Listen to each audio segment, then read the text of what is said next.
back sa The Game Silog Show, kwentuhan podcast about video games. Ako si Jazz at ito ay Game Silog episode 15. Sa episode na to, guest ko si Juno, listener siya ng show. Nag-reach out siya sa akin at mayroon siyang mga topic na gusto niyang i-discuss. So, gaya nga ng mga sinasabi ko sa mga previous episodes na willing akong mag-guest ng listener. Lahat kayo, welcome kayo sa show. Basta i-DM nyo lang ako, mag-message kayo, sabihin nyo kung meron kayong topic na gusto nyong i-discuss. Tapos, kung okay yan, sked natin yung recording. Sobrang cool ako dyan. So, sa topic na to, at sa episode na to, break muna tayo sa Final Fantasy 9. Pinagkwentuhan namin ni Juno yung video game streaming sa Facebook at marami pang iba. At mabilis lang din na housekeeping. So, hindi ko alam kung aware kayo or nabanggit ko na sa previous episodes. Pero, nag-back to zero ako sa Spotify. So, nawala lahat ng followers at nawala din yung stats, yung stream counts at downloads, etc. So, kung trip nyo rin naman yung Spotify at nakikinig rin kayo doon, siguro follow na lang ulit kung gusto nyo. So, yun. So, tara, pagkwentuhan na natin yung video game streaming sa Facebook at marami pang iba sa episode na to. Game? Game!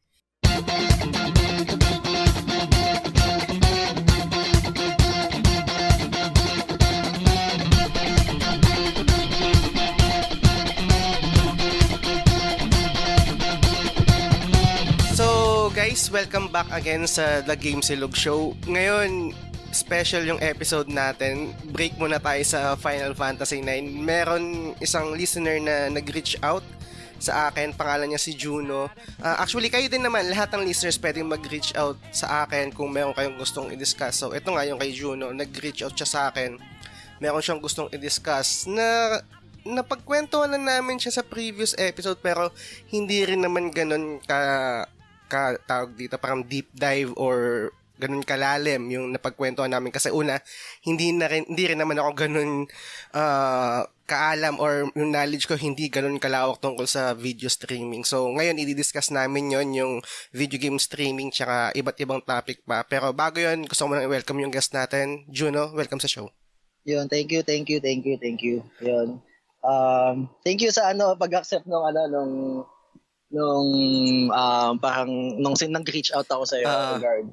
Walang naman parang sige ka muna, sir. Sobrang parang actually na-encounter or na-check ko yung podcast kasi wala akong magawa. Ako sa Spotify. Sabi ko, may mga podcast naman to. Tapos yun, nakita ko nga yung The Game Silog Show. Tapos unang episode ko na ba? Actually, hindi ko na-umpisahan lahat. Ang agad yung tungkol sa Yossi. So, okay. Yun. Tapos, okay siya. Tapos, pinakinggan ko isa-isa lahat. And then, yun nga, nagkaroon ako ng interest. Kasi more on gaming nga kasi din talaga. Actually, nakakatuwa, no? Kasi yan din yung totoong nangyayari sa show, sa podcast. Mas maraming nakikinig talaga dun sa mga side quest. Pero yung show, mostly, di ba, parang tungkol naman talaga siya sa video games eh. Gusto ko lang ng breather o ng buffer. So, nagkaroon ako ng side quest. Didiscuss namin din yung mga topic na hindi related sa video games. Pero, dun sa stats, mas maraming download, lalo na yung Ghost Fighter. Siguro kasi mas maraming nakaka-relate compared sa video games talaga. Pero yun nga, side quest lang siya. Ang main topic din naman talaga ng show, ang main discussion rin namin is tungkol sa video games.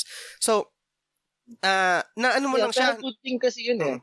Yeah. Sige. Good thing kasi na yung parang more on games. Tapos yun nga, may mga side quest thing na like sa Ghost Fighter, yung sa Friendster, yung sa Yossi. Maganda siyang maganda siyang bagay para sa podcast. Yeah. At least, hindi ka na-focus dun sa isang lang. Maganda. Totoo. Salamat. So, gusto kong malaman, no, nabanggit mo kanina, bale parang na-board ka lang tapos nag-search ka ng podcast sa Spotify. Paano yung proseso nun? Pinunta mo lang search tapos podcast tapos may category, di ba? Pinili mo yung games? Or paano yung search? Kasi actually, nakikinig ako ng podcast ni Joy Spring. Okay.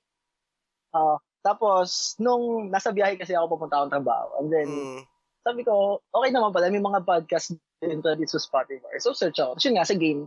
Tapos, mostly, ang nakikita ko, mga international eh. Tapos nakita ko yung The Game Silog Show. So, okay to Parang Filipino to kasi yung term na Game Silog, alam na agad na Filipino. So yun, agad ako. So, yun nga, nakakita ko. Tapos nakita ko agad yung About Yosi sa Ghost Fighter. Tapos yung pinakinggan ko na siya isa-isa. Tapos parang nag-reach out na din agad ako na okay yung podcast. Parang Salamat. Yun yung isang tawag dito. Hindi naman siya problema, pero concern ko rin. Ang hirap i-penetrate niyan. Kasi, syempre, share ko na rin, no? Syempre, goal din naman ng show na mas lumawak din yung audience. Ang tagal ko ng pangarap i-penetrate yung mga foreign podcast tungkol sa games kasi ang pinakatawag dito, ang pinakamataas ko na anong tawag diyan sa ganyan sa podcast, yung ranking or kung ano man tawag diyan. Nag-top 10 lang ako sa games na category pero lagi diyan sa category na yan sa Spotify is yung mga foreign nga. So, kunwari, ang isang concern ko diyan or worry ko diyan, kunwari, merong week or merong months na hindi nakasama yung podcast sa top 50 na video game category sa Spotify, hindi mo makikita yung show doon. Not unless isa-search mo talaga yung pangalan, may idea ka sa pangalan ng title, which nga yung The Game Silog Show, doon mo lang siya isa-search. So, yun yung isang problema or challenge na rin sa akin na kailangan, at some point, kailangan every week or every month sana pasok siya sa top 50 para kung sakaling merong potential listener na nagbabrowse lang sa Spotify, makikita niya talaga yung show. Kasi pag wala di siya lalabas dun sa sa top 50. Kailangan talagang manu-manuhin na i-search. Okay. Gets. So yun yung isa kong gustong malaman sa'yo kasi sobrang curious din ako kung paano mo nakikita yung show yung podcast. So, ngayon naman, gusto ko rin kitang makilala or siyempre pati na rin yung mga listeners kung ano bang meron kay Juno. Gusto ko muna siyempre malaman yung video game history mo kasi itong show tungkol sa video games eh. So, pwede mo bang ikwento sa amin ano ba yung video game history mo? Kasi nag-start yung video game sa akin is when nung bata ako. Di ko alam kung familiar ka doon. May mga DVD player dati.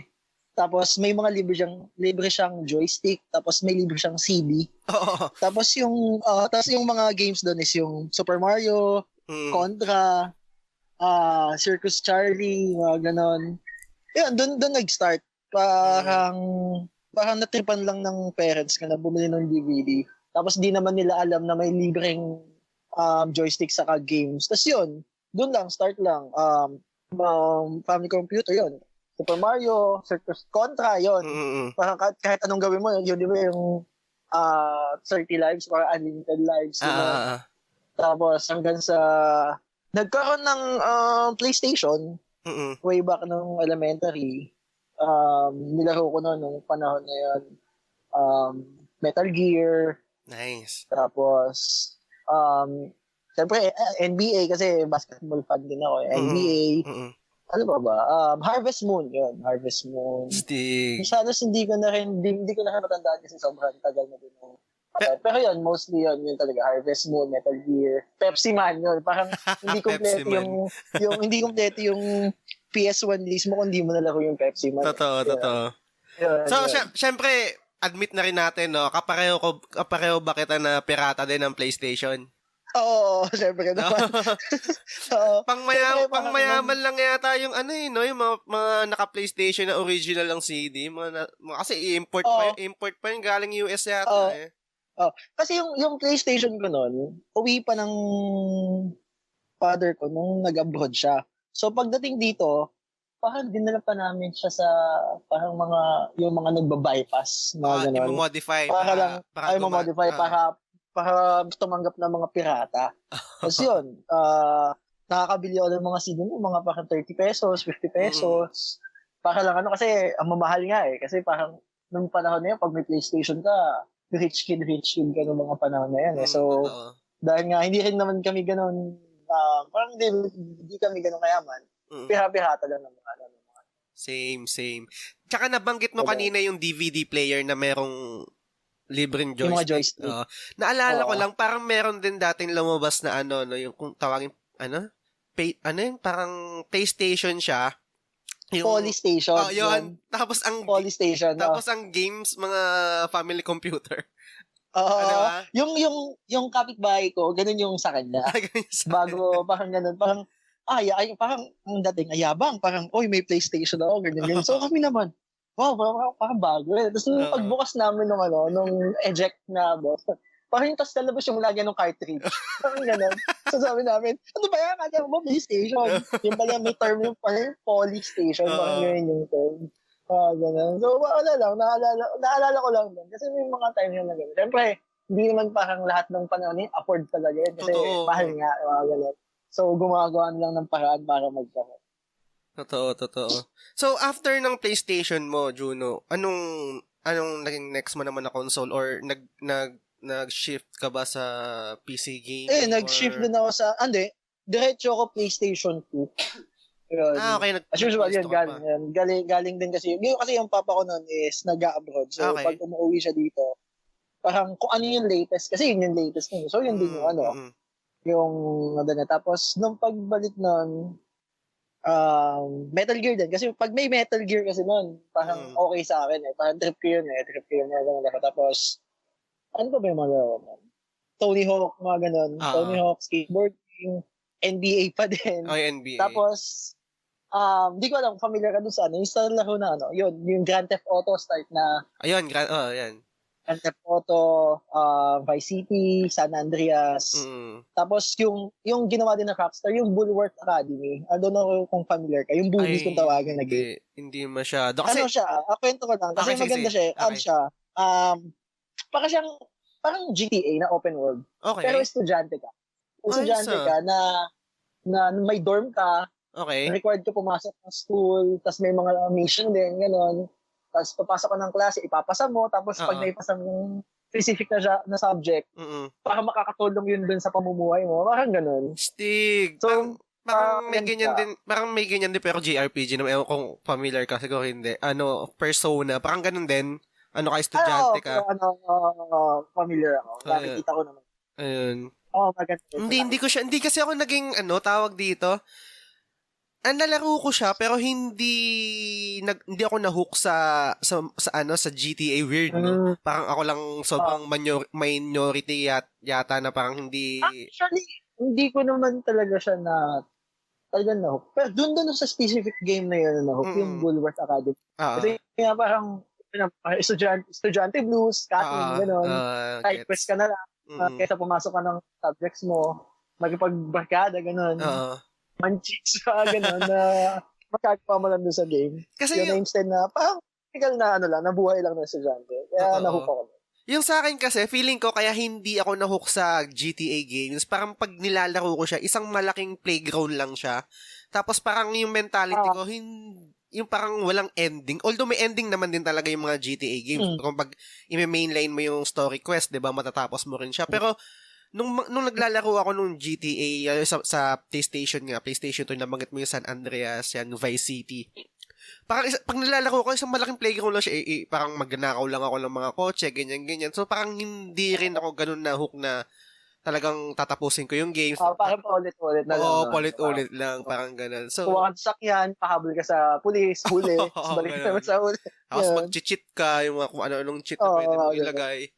Tapos, speaking of cheat, ito, random lang, no? Anong stand mo sa mga gamers na gumagamit ng cheat? Tapos iba pa yung sa walkthrough at saka sa guide. Paano ba? Against, parang napaka-neutral ko. Kasi, ako, personally, hindi ako, napahipokrip ako, sabihin ko hindi ako gumamit ng walkthrough. May mga times kasi na talagang pag di mo na kaya. Lalo kapag bata ka.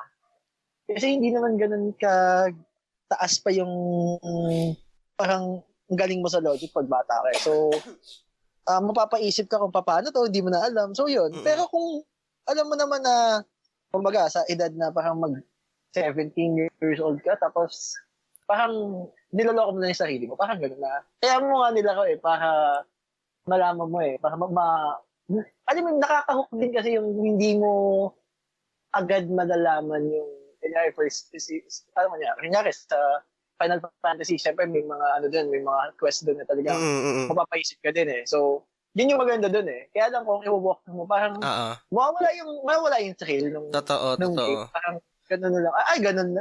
Alam mo na yung patutunguhan ng Speaking of Final Fantasy, nakapaglaro ka ba ng Final Fantasy? Kahit anong Final Fantasy? Oo.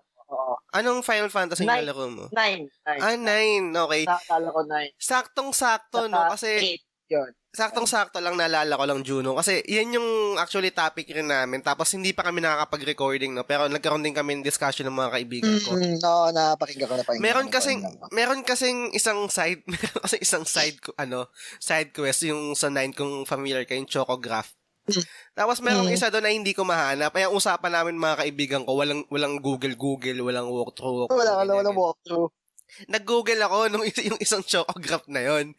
Tapos bad trip sila. Understandable naman kasi nga usapan walang yata nung sa pagkakaalala ko tsaka sabi nila walang Google. Tapos ngayon pag meron na akong mga bagay-bagay na ginagawa, puta inaasak na nila ako palagi na ginugol mo yan, ganyan. Parang, ang punto ko, ang nangyari, dahil nga nag-google ako ng isang beses doon sa, kasi yung 9 kasi, matagal ko na siyang nilaro. So, marami na akong ideas, stock knowledge, mga nabasa, mga naikwento ng mga kaibigan na pakinggan din sa podcast.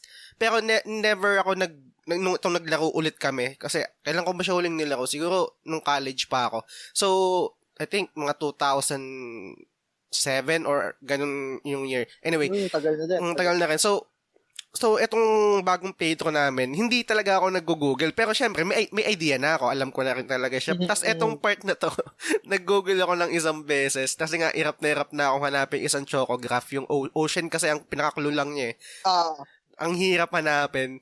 Ngayon, dito sa barkada namin, sa group chat namin, lagi na akong inaasakan na pag meron ako, ginugil mo yun, ganyan, nakakatawa lang. So, dinigit na sa pagkatao mo yun. Ayun, guys. So, lalo na kasi, pero gets ko naman, kasi lalo na pag laking 90s ka, ilang taong ka na ba kung okay lang? Okay, 27. 27, okay. Pasok pa rin. Pag laking 90s ka kasi, tapos na-experience mo yung wala pang internet, wala pang Google, ganyan. Oo, sobrang hirap na. Oo, tsaka, tawag dito, malaki yung, mataas yung respeto sa mga gamer na hindi talaga nag-google, diba? Kaya, yung mga kaibigan ko na to, na mga kasama ko naglalaro ng Final Fantasy, talagang sagrado sila. Walang Google, walang walkthrough, ganyan. Kaya pag once na nag-Google ka, kaya nga, gets ko rin naman, parang yun nga, at some point, bababa yung tingin sa'yo. So, ngayon, natanong ko nga sa'yo kung anong stand mo. Ngayon, sa bagong generation, kasi ngayon, may Google na eh. So, nasabi mo rin naman yan. Ako naman, ang stand ko dyan, medyo ipokrito ko kasi pag sinabi ko naman na against ako sa Google, tapos nag-Google din pala ako.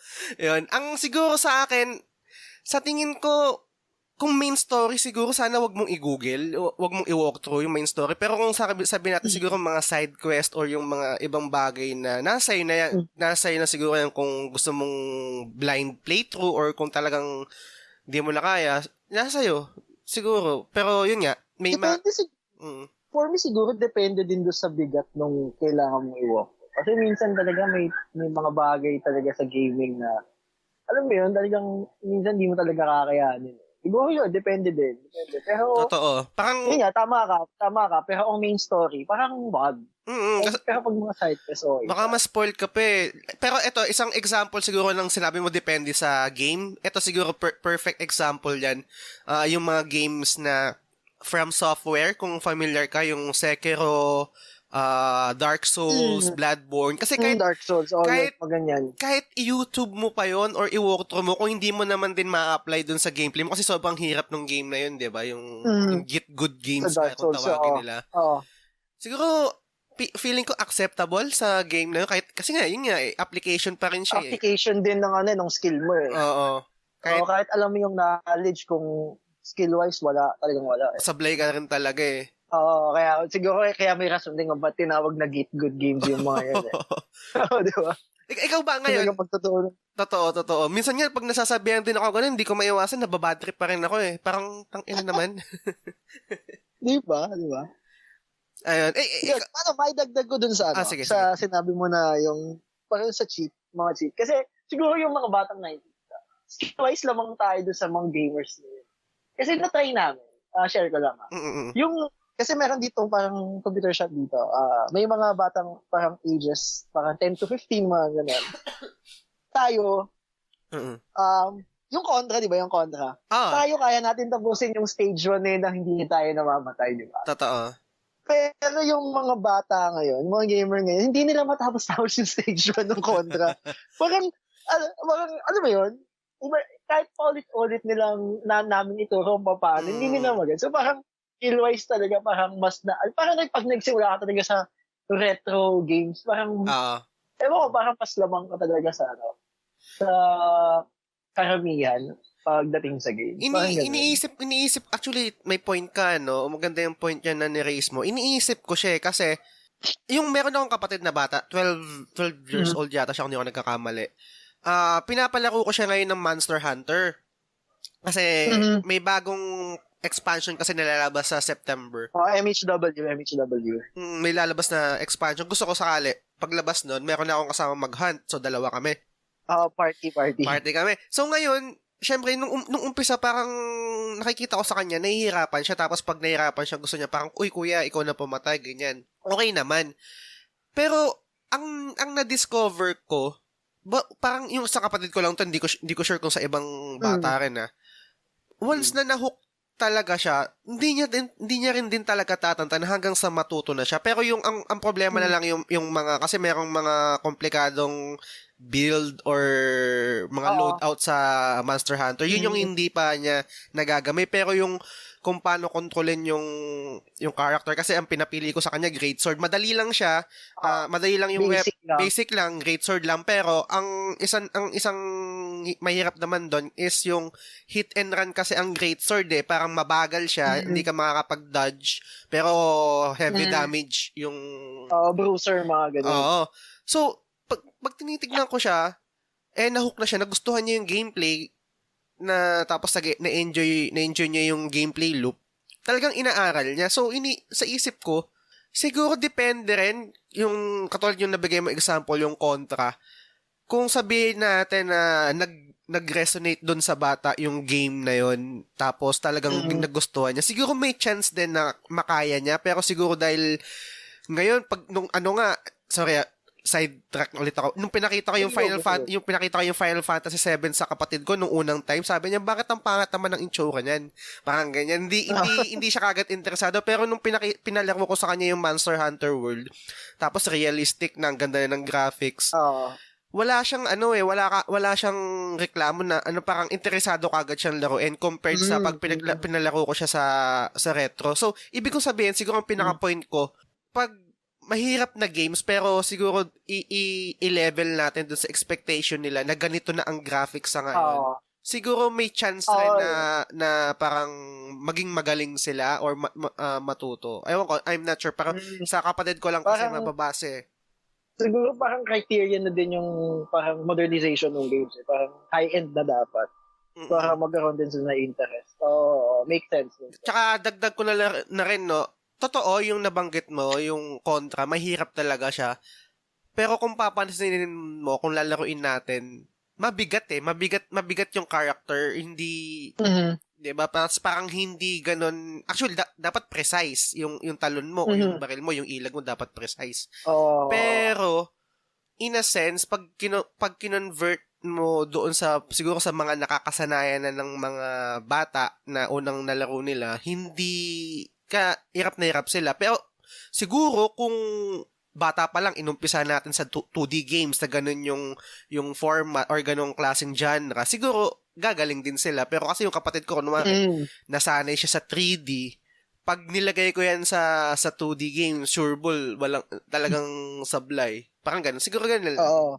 Siguro interest na din nila. Kasi, yun nga, parang expectations na din nila, dapat maganda na yung laro ngayon. Mga ganun.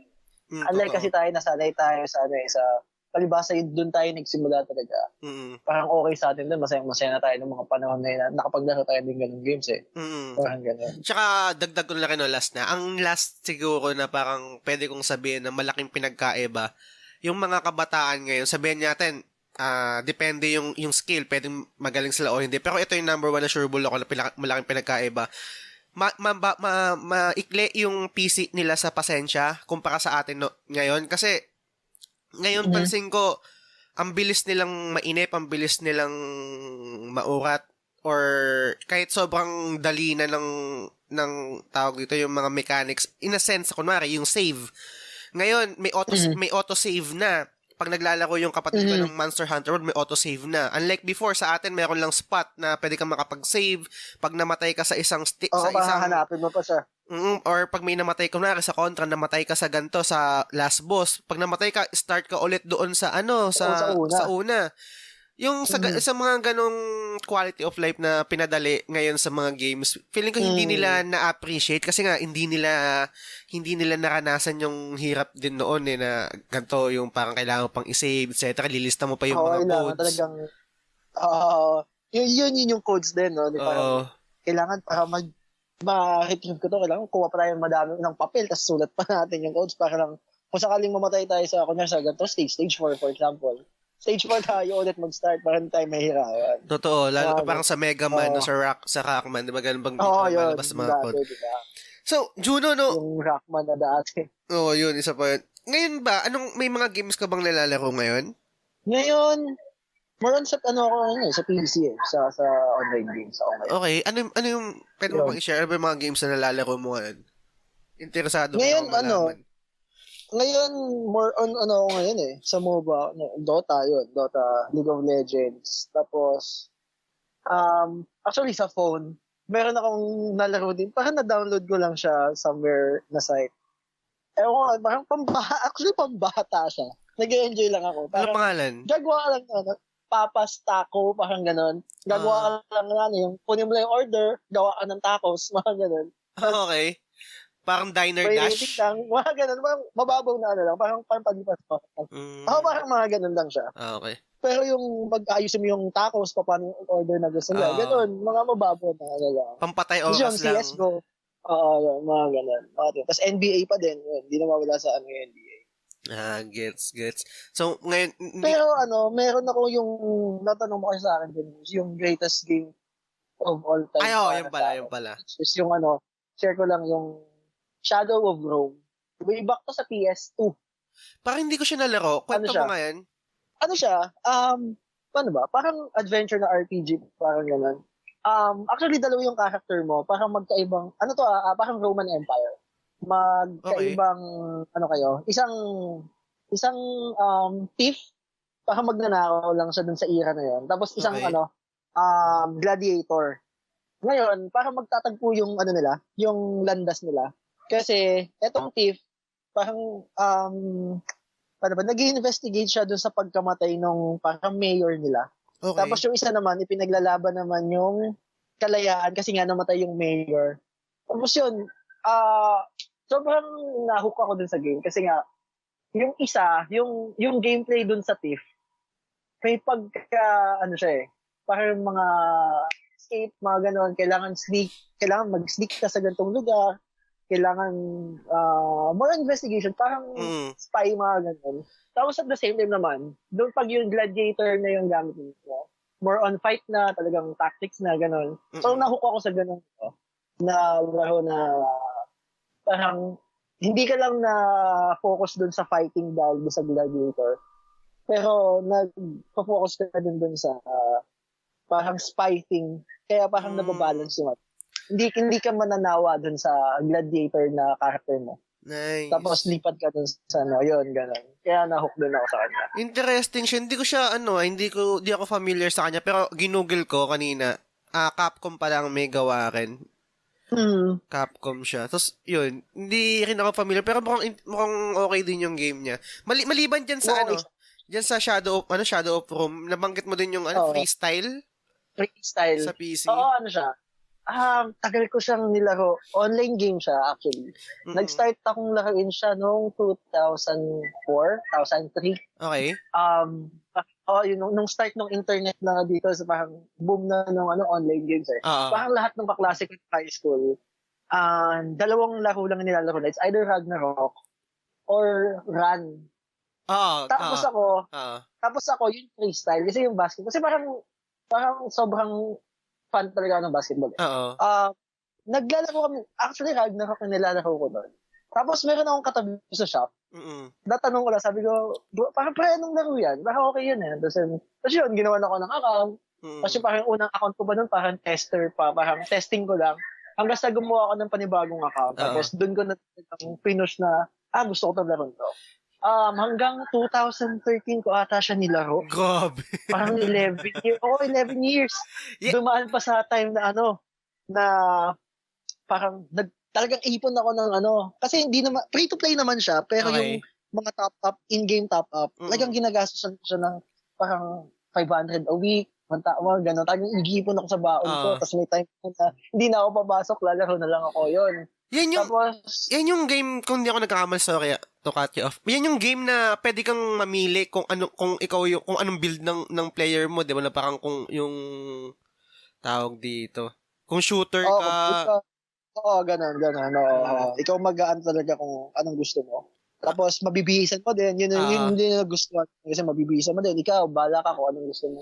Madalas ko nga din siya nakikita yung yung game na yan nung mga times na naglalaro pa ako ng sa mga computer shop. Oo, yun, tagal ko siya nilaro actually para 9 years, tapos nag-close lang yung Philippine server niya, tapos tin-transfer kami sa national server, na binigyan din kami ng Philippine server. Excuse me. Yun, tapos hanggang sa nag-close na lang siya, tapos yun, tinigilan ko siya, tapos transfer na lang ako ng MOBA yun, Dota, League of Legends, parang wala na rin kasi. Kasi although nag-update siya, parang hindi na kasi ganun yung, yung classic gameplay niya. So parang hindi na rin namin siya nagustuhan. Yun. So parang doon na nag-transition yung video game sa akin to MOBA. Saka sa CSGO yun. Yung tawag dito, yung addiction mo dyan sa freestyle, marirelate ko yan sa addiction ko sa Kabal. Kasi na-addict naman ako. Ang pinaka-kina-addikan kong online game naman is Kabal. Ewan kung familiar ka. Try ko din naman siya. MMORPG siya. Grabe. Nag-start siguro 2008, tapos kaputol-putol din. Ang pinaka-stop ko na siguro mga 2014. Tapos, wala, yun nga, nakakatuwa din kasi ang dami mo ring naging kaibigan, tapos hanggang ngayon kaibigan mo pa rin. Tapos nag-iibi kayo ngayon, ganyan. Tapos katulad din lang sa'yo, ngayon yung mga iba kong kaibigan, minsan gusto rin sinusubukan pa rin bumalik. Actually, inaantay nga nila yung Kabal Mobile kasi magkakaroon daw ng yung mga barkada din ako ganyan eh. Kasi mga nahook din nila. Tapos parang, ewan ko, wala na yung same charm nung katulad noon. Hindi na kahit pilitin ko yung sarili ko na laruin ulit yun, parang hindi na. Tsaka parang sa edad ko ngayon na 31, parang hindi ko na kayang maglaro ng lifestyle game, yung tawag dito. Yung talagang oras yung puhunan mo. Oras yung puhunan mo. Parang katulad nun, ang ginajustify ko yung addiction ko sa Kabal noon kasi nakakapagbenta ako ng games, pero ng games ng items, kunwari makaipon ako or makaloot ako sa hunt namin ng rare na item, bebenta ko siya sa PHP. Tapos doon ko ginajustify yung oras na nasasayang ko, yung kuryente, yung internet, pero pagod pa, yung pagod. Pero suma total, kung i-compute ko naman yung totoong nagastos ko, walang-wala doon sa perang na ibebenta ko pag nabebenta ko yung mga items. Yun din yun. Kaya lalo pag sa mga MMORPG. Kasi, yun, kwento ko din, nahook din ako sa yung RF. Kasi napag-usapan yun din sa na may, parang, siya sa, yun. Parang nahook din ako din sa RF. Mga ganun eh. Tapos, yun. Noon yung panahon na nawala yung freestyle, nahook ko dun sa RF. Yun. Parang yun yung naging anuhan ko ng attention na nawala yung freestyle. So, parang oras puyat talaga yung pang puhunan mo kasi sa ganung laro eh. So, sa panahon yun, parang gustuhin mo na lang yung mga casual games eh. Totoo. Ako naman, Ako naman, yung talagang nag-resonate sa akin ng mga games ngayon is yung mga single-player games na, yung may katapusan ba, yung parang matatapos ko siya, tapos okay, next game naman, yung tipong ganun. Sa ngayon, sa edad ko ngayon, kasi yun nga, ang hirap na pag-lifestyle games na talaga eh. Kasi oras na nga, yun. Which is parang mahirap na din sa edad natin. Parang sobrang time is gold na talaga. Adulting nga eh, di ba? Adulting with Joy Spring.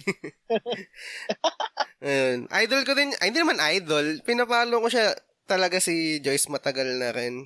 Ako actually, siya, kwento lang. Sige. Na-meet ko na siya dati pa. Nice. 2013. Hindi ko na matandaan yun. Kasi nagpabanda din ako. So, yun yung parang yung isang kaibigan namin na banda, ex-boyfriend niya. Tapos, okay. nakasama sa bar, gano'n. So, parang, nung nakita namin, shit, si Joy Spring, ganyan. Parang, tangina, pero kasi pangit ko yung cellphone namin, pero cellphone, picture tayo, gano'n. So, parang hanggang ngayon, pinamalo ko pa din. Yun. Pero mas paborito, ako ko lang personally, mas paborito ko yung Joy Spring noon na Rebel, yung nakakulay yung buhok, kahit yung gilid. Yung dati, Ngayon kasi although siguro normal naman sa artist na nag-evolve din talaga ngayon, commercial na siya eh, 'di ba? Unlike before na sobrang rebel lang, pati yung Instagram feed niya ibang-iba compared mo sa ngayon, 'di ba? So, yun.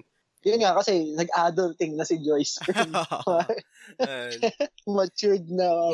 Anyway, so ang haba na rin ng napagkwentuhan natin, no? Siguro dito tayo sa topic natin, ito yung mga topic na sinuggest ni Juno nung nakausap ko siya sa DM.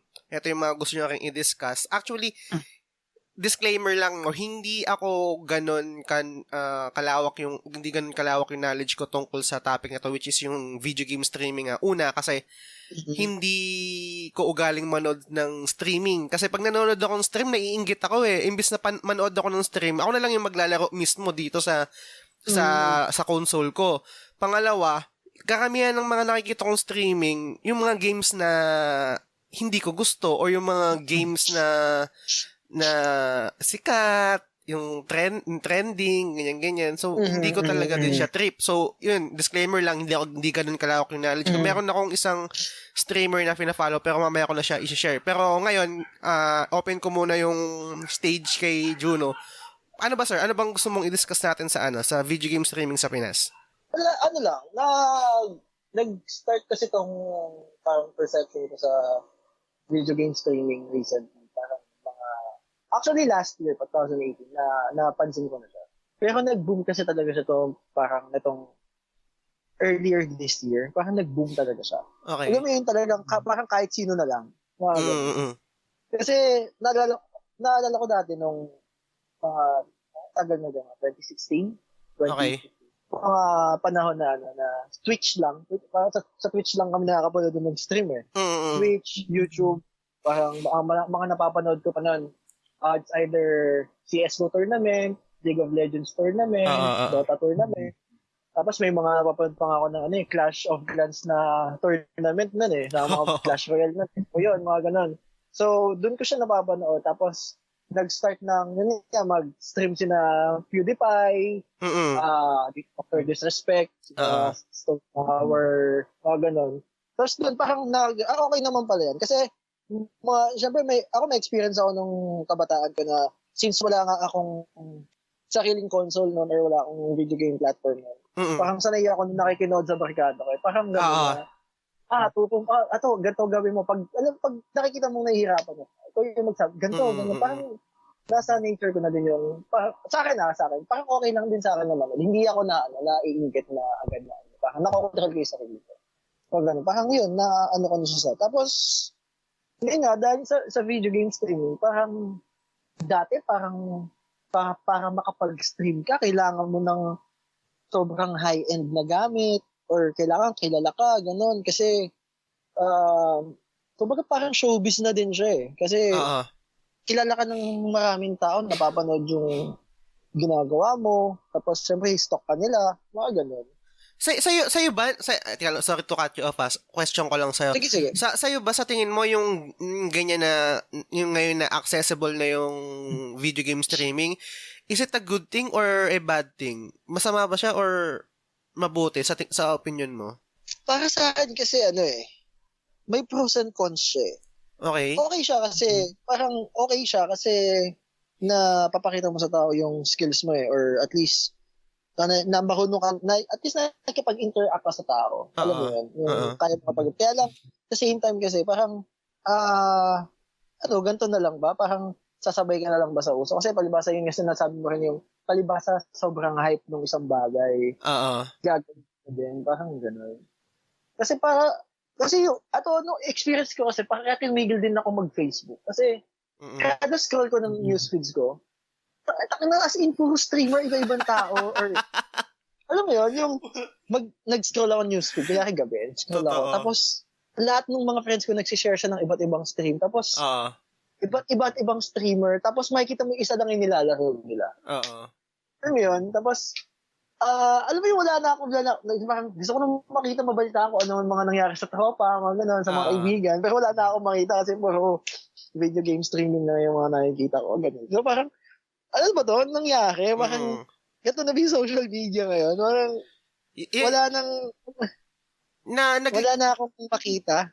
Nagigets kita. Yan din yung isa kong, actually, konti lang yung alam ko sa video game streaming, pero yan yung isa sa mga hindi ko rin trip sa idugtong na rin natin sa mga gimmicks, no, yung kunwari na parang mamimigay ako ng 500 load pag nakaabot tayo ng 1,000 viewers, ganyan. So, ito namang mga nanonood, syempre, i-share nila. Pera yun 'di ba? Load yan may chance ako magawa ng pera. Ang OLATs dyan, i-share nila sa mga grupo na hindi naman related doon sa video games. Yun, isang bagay din. So ang mangyayari doon sa kunwari, ang group ko, kunwari lang example, what's your ulam pare na group or na page. Kunwari mag-share sila diyan ng Facebook streaming. OLATs kasi hindi siya related. At the same time, OLATs na siya. At the same time, masisira yung image nung art or nung streaming na parang ganito ba to? Ganito ba ang kalakaran dito? Share lang ng share, ganyan. So ibaban bawal na dito ang mag-share ng streaming. Ibig kong sabihin, parang imbis na parang mas makilala ang video game streaming or ang video game industry in general na okay tong community na to na hindi kami ganito, nagiging masama. Tinatakwil sila ng mga ibang tao na gumagamit ng Facebook na ano ba yan, putang ina, i-ban natin yan sa group na yan, bawal mag-share dito, blah blah blah. So, nagke-create yung mga mahilig mag-game. Although, siguro kailangan natin maging clear. Para sa akin, okay na marketing strategy yon sa sense na yon na parang okay. Kasi parang sa products yan lahat gagawin mo para mapansin yung produkto mo, 'di ba? Parang ganun yung marketing yung marketing strategy. Parang good marketing strategy siya, pero para dun sa image mismo noong video game streamer na video game streaming, sa streamer dadami yung views niya, pero yung sa image ng mga sa community, putang ina, ganito pala dito. So hindi nagiging maganda yung epekto niya as a whole. Na parang sige ngayon dadami yung viewers mo. Sure bull yan. Ang daming nag-share sa'yo sa kung sino-sino, dadami yung viewers mo. Pero in the long run, masusuya ang tao diba? Parang hindi kasi siya para sa akin, hindi siya nag-grow ng authentic, ng parang normal na, nakilala yung video game streaming na ganito. Ang ewan ko kung nabanggit ko siya sa isang episode ng podcast. Sa tingin ko, mas magiging maganda kung may separate na app para sa video game streaming. Para doon na lang sila na parang, kasi although napaka-imposible, no? Imposible. Kasi parang ngayon, ang nangyayari sa akin, katulad mo nga, na parang mag-i-scroll lang ako sa newsfeed ko, hindi ko gustong makita to, hindi ako nag-Facebook para dito Yung parang, di ba? Pupunta ako sa page siguro or masashare yung page, pero yung parang isang group na exclusive sa isang certain, sabi natin, sa isang hobby. Kunwari nga, yung tungkol sa pagkain, tungkol sa toys, or tungkol sa kung ano pa man na hindi naman related dun sa streaming, medyo, let's say, parang dumadaldal ako, no? Yung isang group na na member ako, kunwari yung PS4 parang group sa Facebook, kasi hindi ganun ka-active yung admin. Ang daming nagsishare ng mga streaming ng Mobile Legends, ng kung ano-ano pa, na natatabunan na rin yung mga post ng mga kung maghanap ko ng mga gusto mong bilhin na games or kung mga discussion na gusto mong i-discuss. At hindi rin naman related yung Mobile Legends sa Mobile Legends. Sa PlayStation sa PS4. 4, sa PS4 di ba? So, wala akong masamang tinapay sa Mobile Legends, pero dahil sa ginagawa ng mga ganun, sa tingin ko nasisira yung image ng stream kasi mababasa mo nga dun, actually binabash sila na parang yung mga elitista na mga ng ibang tao na nagko-comment na alam mo yun, yung parang binabash nila yung mga mobile games, lalo na, di ba pag naka-console kasi may mga tao din talaga dyan, di maiwasan mga kupal yung mga elitista na pag, yung feeling nila ang taas-taas nila, yung gano'n. Doon pag mobile games yung nilalaro mo, hindi ka gamer talaga. Yung gano'n. Hindi ako agree doon pero dahil sa mga ginagawa lalo nila na pag-share ng bara-bara, lalong hindi sila nakakatulong sa cause parang nasisira lalo yung image nila na parang ganyan ba kayo? Yung parang kapit ba kayo sa libreng load or yung gano'n? Yung mga gano'n yung nangyayari. Yun. Ganun yung mga nangyayaring image ng mga nanonood or mga fans ng ganong klaseng streamer o ng ganong klaseng stream Yun yung sa tingin ko lang na hindi maganda. Yun, tama ka rin naman dun. Kasi parang ang natatamaan kasi is yung community. Kasi nagbe-benefit nga yung streamer or yung, pero yung community naman yung parang natatamaan. Kasi nga, tama ka nga din, parang, ano ba to? Ganito ba kayo desperado? Mga ganyan. Mga ganun. Tapos, singit ko na lang din. Kasi, yun nga, yung sinabi mo na yung parang napaka-usual talaga na yung mag-share sila. Kasi mayroon akong mga friends na nag-share sila ng stream doon sa mga buy and sell na nag-group. Meron ba sa Hachi? Oo, may mga ganyan. Yung may mga bentahan. For example, yung mga bentahan ng vape, mga ganyan, for example. Gulat ko naman, nag-share ng stream ng na may giveaway si ganito, ganyan. Parang ganun. Kakaburat. Ano ba yung gusto mo maghanap ng murang vape pero hindi ka makatingin kasi puro stream yung nakikita mo. Parang ganun. Kaya mahirap din. Kaya nga parang sobrang accessible na ng streaming ngayon. Unlike dati na kailangan may high-end ka na gamit. At the same time, ang platform lang kasi ng Twitch lang saka YouTube So, dahil nga yung Facebook is sobrang accessible kahit sino, kaya nila. Saka, ang stand ko kasi dun sa biglang pag-boom ng Facebook gaming is parang nung transfer natin ng Friendster to Facebook. Kaya tayo nag-transfer sa Facebook kasi may games. Totoo. Di ba? Agree. Tapos, kaya tayo, parang ang reason kasi, one of the main reasons kung bakit tayo nag-transfer from Friendster to Facebook is yung games. Totoo. Ngayon naman, parang ang nangyayari ngayon, kaya nag-Facebook ng ibang tao dahil dun sa Facebook gaming. Okay. Which is, parang, naalala ko lang yung sinabi ni Ashley Goshenkiao, yung sister ni Alodia. Kung talagang game, parang nawala na yung art ng video game streaming, yung art ng video game na dahil sa passion. Dahil lang sikat ka, pwede mo rin siyang pagkakitaan, ginagamit na rin na way para kumuha ng tao ng ibang mga sikat na tao. Parang gano'n. Totoo. Kaya parang kinall out nila yung kung hindi mo passion, wag mo na lang gawin. Parang nasisira nga kasi yung community. Parang naalala ko lang yung sinabi ni Ashley Goshenkiao. Ayos Hindi ako naka-follow kay Ashley, no? Pero okay yung sinabi niya yan. Sinabi niya sa stream niya. Kasi talagang tweet. Alala ko tweet.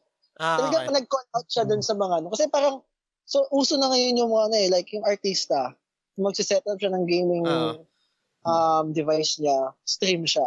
Pero dahil nga may fan base na siya, madali na siyang makahakot ng mga followers, baka manonood sa stream niya. At the same time, kasi uso din yung yung subscription sa Twitch, sa Facebook, yung magbibigay ka ng stars, tapos kikita sila. Okay. Tapos may ads pa. Parang paano ba siya? Maglo-load ka dun sa Facebook account mo. Tapos yung stars, isa-send mo dun sa streamer. Ayos. Tapos yung donate. parang donate ganun. Kung sa Twitch donate, ganun yung nangyayari sa kanya. So, parang way na rin nila para maka-earn. Ang daming ganun eh. So, siguro reason din kung ba't ang daming biglang na-hook sa streaming is dahil yung sinasabi si Mami, mga ganun. Naiintindihan ko yung point mo, no? Tsaka yung point rin ni Ashley. Pero siguro, ewan ko lang ito yung sa akin. Hindi ko gusto yung ganung nangyayari. Pero sa tingin ko, wala rin tayong magagawa kasi free country tayo. Kumbaga, they can do whatever they want. They can stream whatever they want. Kahit anong game pa yan, they can do whatever. Decision nila yan. Pero sa akin, ang magagawa ko lang is, hindi ko sila sasuportahan. Hindi ko sila papanoorin. Hindi ako magsasubscribe sa kanila. Kasi, parang kunwari, minsan nadaanan ko sa page kasi nga, di ba, pag meron ka, member ka ng isang group, tangina kung sino nag-share dyan. Nakita ko minsan si Ian Tayaw nag-gaming na din si Ian. Nag-streaming na rin siya ngayon eh. Pero wala akong masyadong violent reaction kay Ian Tayaw. Hindi ko alam kung bakit. Siguro bias ako kasi naging fan din ako ng Keso. Or baka gamer talaga siya, so naiisip ko baka passion niya rin yun. Pero nung nakita ko naman na nag-i-stream si Seika, yung Seika ng ang tawag dito ng Mocha, Mocha Girls dati. Nairita ako, parang anong ginagawa mo dito? Hindi pagiging sexist yun, parang kasi babae siya, hate ko siya, tapos pag si Ian Tao lalaki, okay lang, hindi. Kasi let's be real, alam mo naman kung bakit nandun si Seika. Hindi, I mean, 'di ba? Passion niya ba talaga 'yon? Mahal niya ba talaga yung games or nag-i-stream ba siya dahil gusto niya lang din kumita? At some point kasi saglit pinanood ko si Ian Tayaw nung nag-i-stream siya. Gusto niya yung ginagawa niya, nag-i-enjoy siya sa games eh. Pinanood ko si Seika anong ginagawa. Naglilista ng pangalan sa sa blackboard tapos ipi-print screen. Ano 'yun? 'Di ba? Yan. Buti na ipasok mo. Kasi yun nga yung nagiging problema dun sa community kasi tulad dun, for example, kay Ashley Gosengpiao. Ang point kasi ni Ashley is, kung passion mo, gawin mo. Pero kung ginagawa mo lang yung sa video game streaming dahil gusto mo lang sumikat or gusto mo lang kumita ng pera, then stop it. Kasi nawawala yung art of streaming eh. Kasi parang, ang sabi, I forgot yung pangalan ng streamer na nagsabi dati na yung sa streaming kasi is yung ang pinapahalaga yung interaction nung player or nung streamer sa nanonood sa viewers na connected doon sa kung ano yung nilalaro niya. For example, sa Resident Evil, ang art kasi doon is yung paano kung nakipag-interact doon sa tao using nung nilalaro mo kung ano yung magiging magiging reaction mo dun sa gameplay, kung ano yung magiging reaction viewers dun sa gameplay. Parang ganun. Unlike yung iba na, guys, share niyo yung stream pag naka 300 viewers, pamigay tayo ng ganito. Parang, so what kung may 10 viewers ka na, at least ang dun is yung naipakita mo yun. Kasi yun nga yung sa streaming natin, yung mahalaga dun yung maipakita mo yung gameplay ng laro. Kasi dati naman ang ginagawa naman ng mga streamer is yung mga pre-order na games. Parang sila yung una nagtatry or kukontakin sila ni developer na baka pwede mong ipakita sa stream to kung ano yung magiging say ng tao. At least hindi pa final yung game. May matitwix pa sila or mababago na ayaw nila. Parang ganun. Kaya lang kasi ngayon ang nangyari is yung mag-stream ako, tapos hahakot ako ng maraming viewers para kumita ako or parang gano'n. Ganun siya. Gets. Naiintindihan kita. Kaya ako mismo, personally, sobrang taas ng respeto ko sa mga streamer na naglalaro ng games na gusto talaga nila or kadalasan niche na game. Kunwari, meron akong isang fina-follow. Lately ko lang siya nakita kasi nag-stream siya ng mga games na hindi normally na nakikita, hindi Mobile Legends, hindi Fortnite, hindi PUBG. Nilalaro niya mga PlayStation, The Last of Us, minsan Little Nightmares. Si Aya, kung familiar ka. Aya yung... Ay, si Mama Wolf.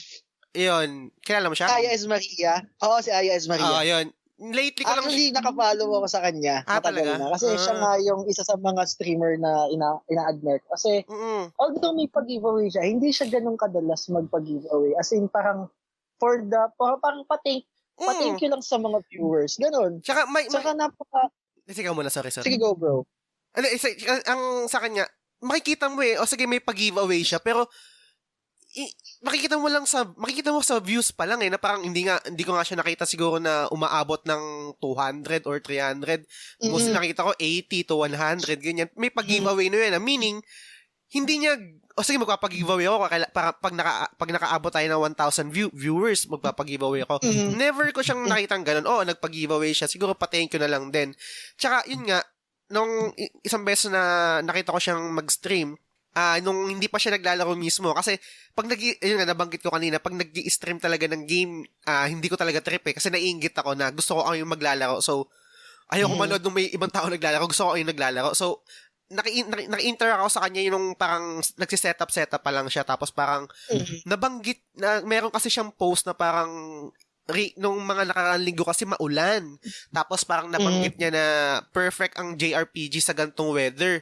Tapos, tangina, JRPG fan ako. Nakipag-interact. Ano bang favorite mo? Nabanggit niya yung mga JRPGs na mga nalaro. Sabi ko, tangina, okay itong streamer na to. Kasi, yun nga niche games, tangina, kasi hodang may manood sa akin na marami o hindi. Lalaroin ko kung ano yung gusto kong laruin, 'di ba? Kung mag-grow yung channel ko, kung hindi man, pero at least, 'di ba? Nilalaro niya kung ano gusto, hindi siya na parang okay, sige, pag naglaro ka ng Mobile Legends, sure ball, ladami yung viewers ko, yung followers ko, sure ball 'yan. Well, 'di ba, pati or PUBG or kung ano mang sikat na games yan, sure ball 'yan. Pero siya hindi Hindi ko siya nakikita. Games na nila. Pero siguro marami pang streamer na ganyan, hindi ko lang alam. Si Aya lang yung actually, parang nakita ko. Actually, madami siya. Madami sila. Count mo na dun din si ang pangalan ng streamer is si Ravenice. Ano naman siya? Fighting game community naman siya kasama. Ang nilalaro niya Street Fighter 5, Tekken, Smash Bros. Ganun yung mga nilalaro niya.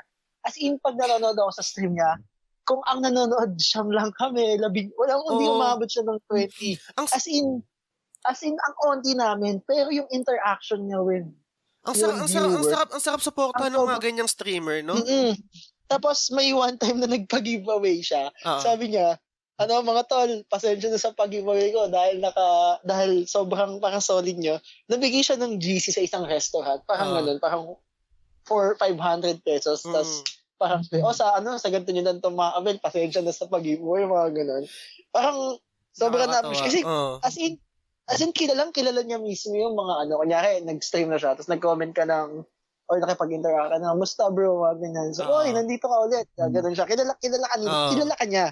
Ganun ka, yung viewers na. So, na parang, kahit ilan lang yung viewers na, so, pa din siya sa passion niya sa video games. Ganun. Yan yung mga streamer na ang sarap i-share kahit hindi na nila sabihing i-share nyo yung stream ko. Sarili mo lang mismo i-share mo kasi ang sarap talaga nung makakita ng lalo na pag yung streamer na same kayo ng ng genre na nilalaro na yun nga hindi po yung mga trending na game na talagang pumakakot ng viewers.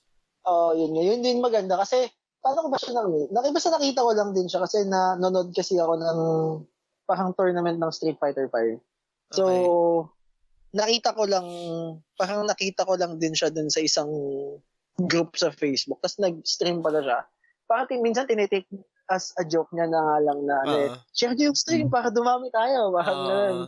Pero parang wala talaga siyang pakialam dun sa viewers. Basta sinasabi niya lang na basta kahit 10 tao lang yan o kahit 2 lang kayo nanonood sa stream ko, basta solid kayo dun sa okay yan.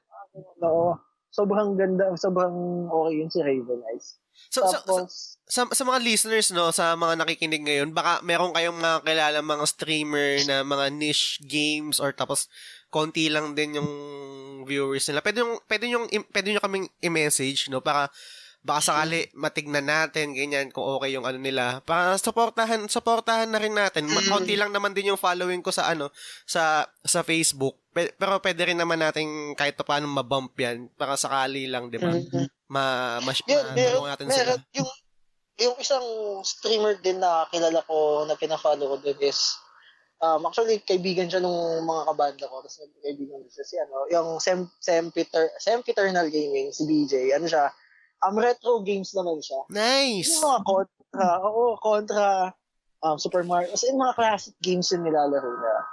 Yun. So, parang marami pa rin namang streamers na hindi lang Mobile Legends nilalaro.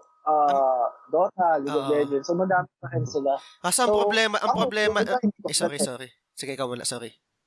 Yung iba nga hindi ko na rin kilala kasi sobrang hindi ko rin nakapollow na.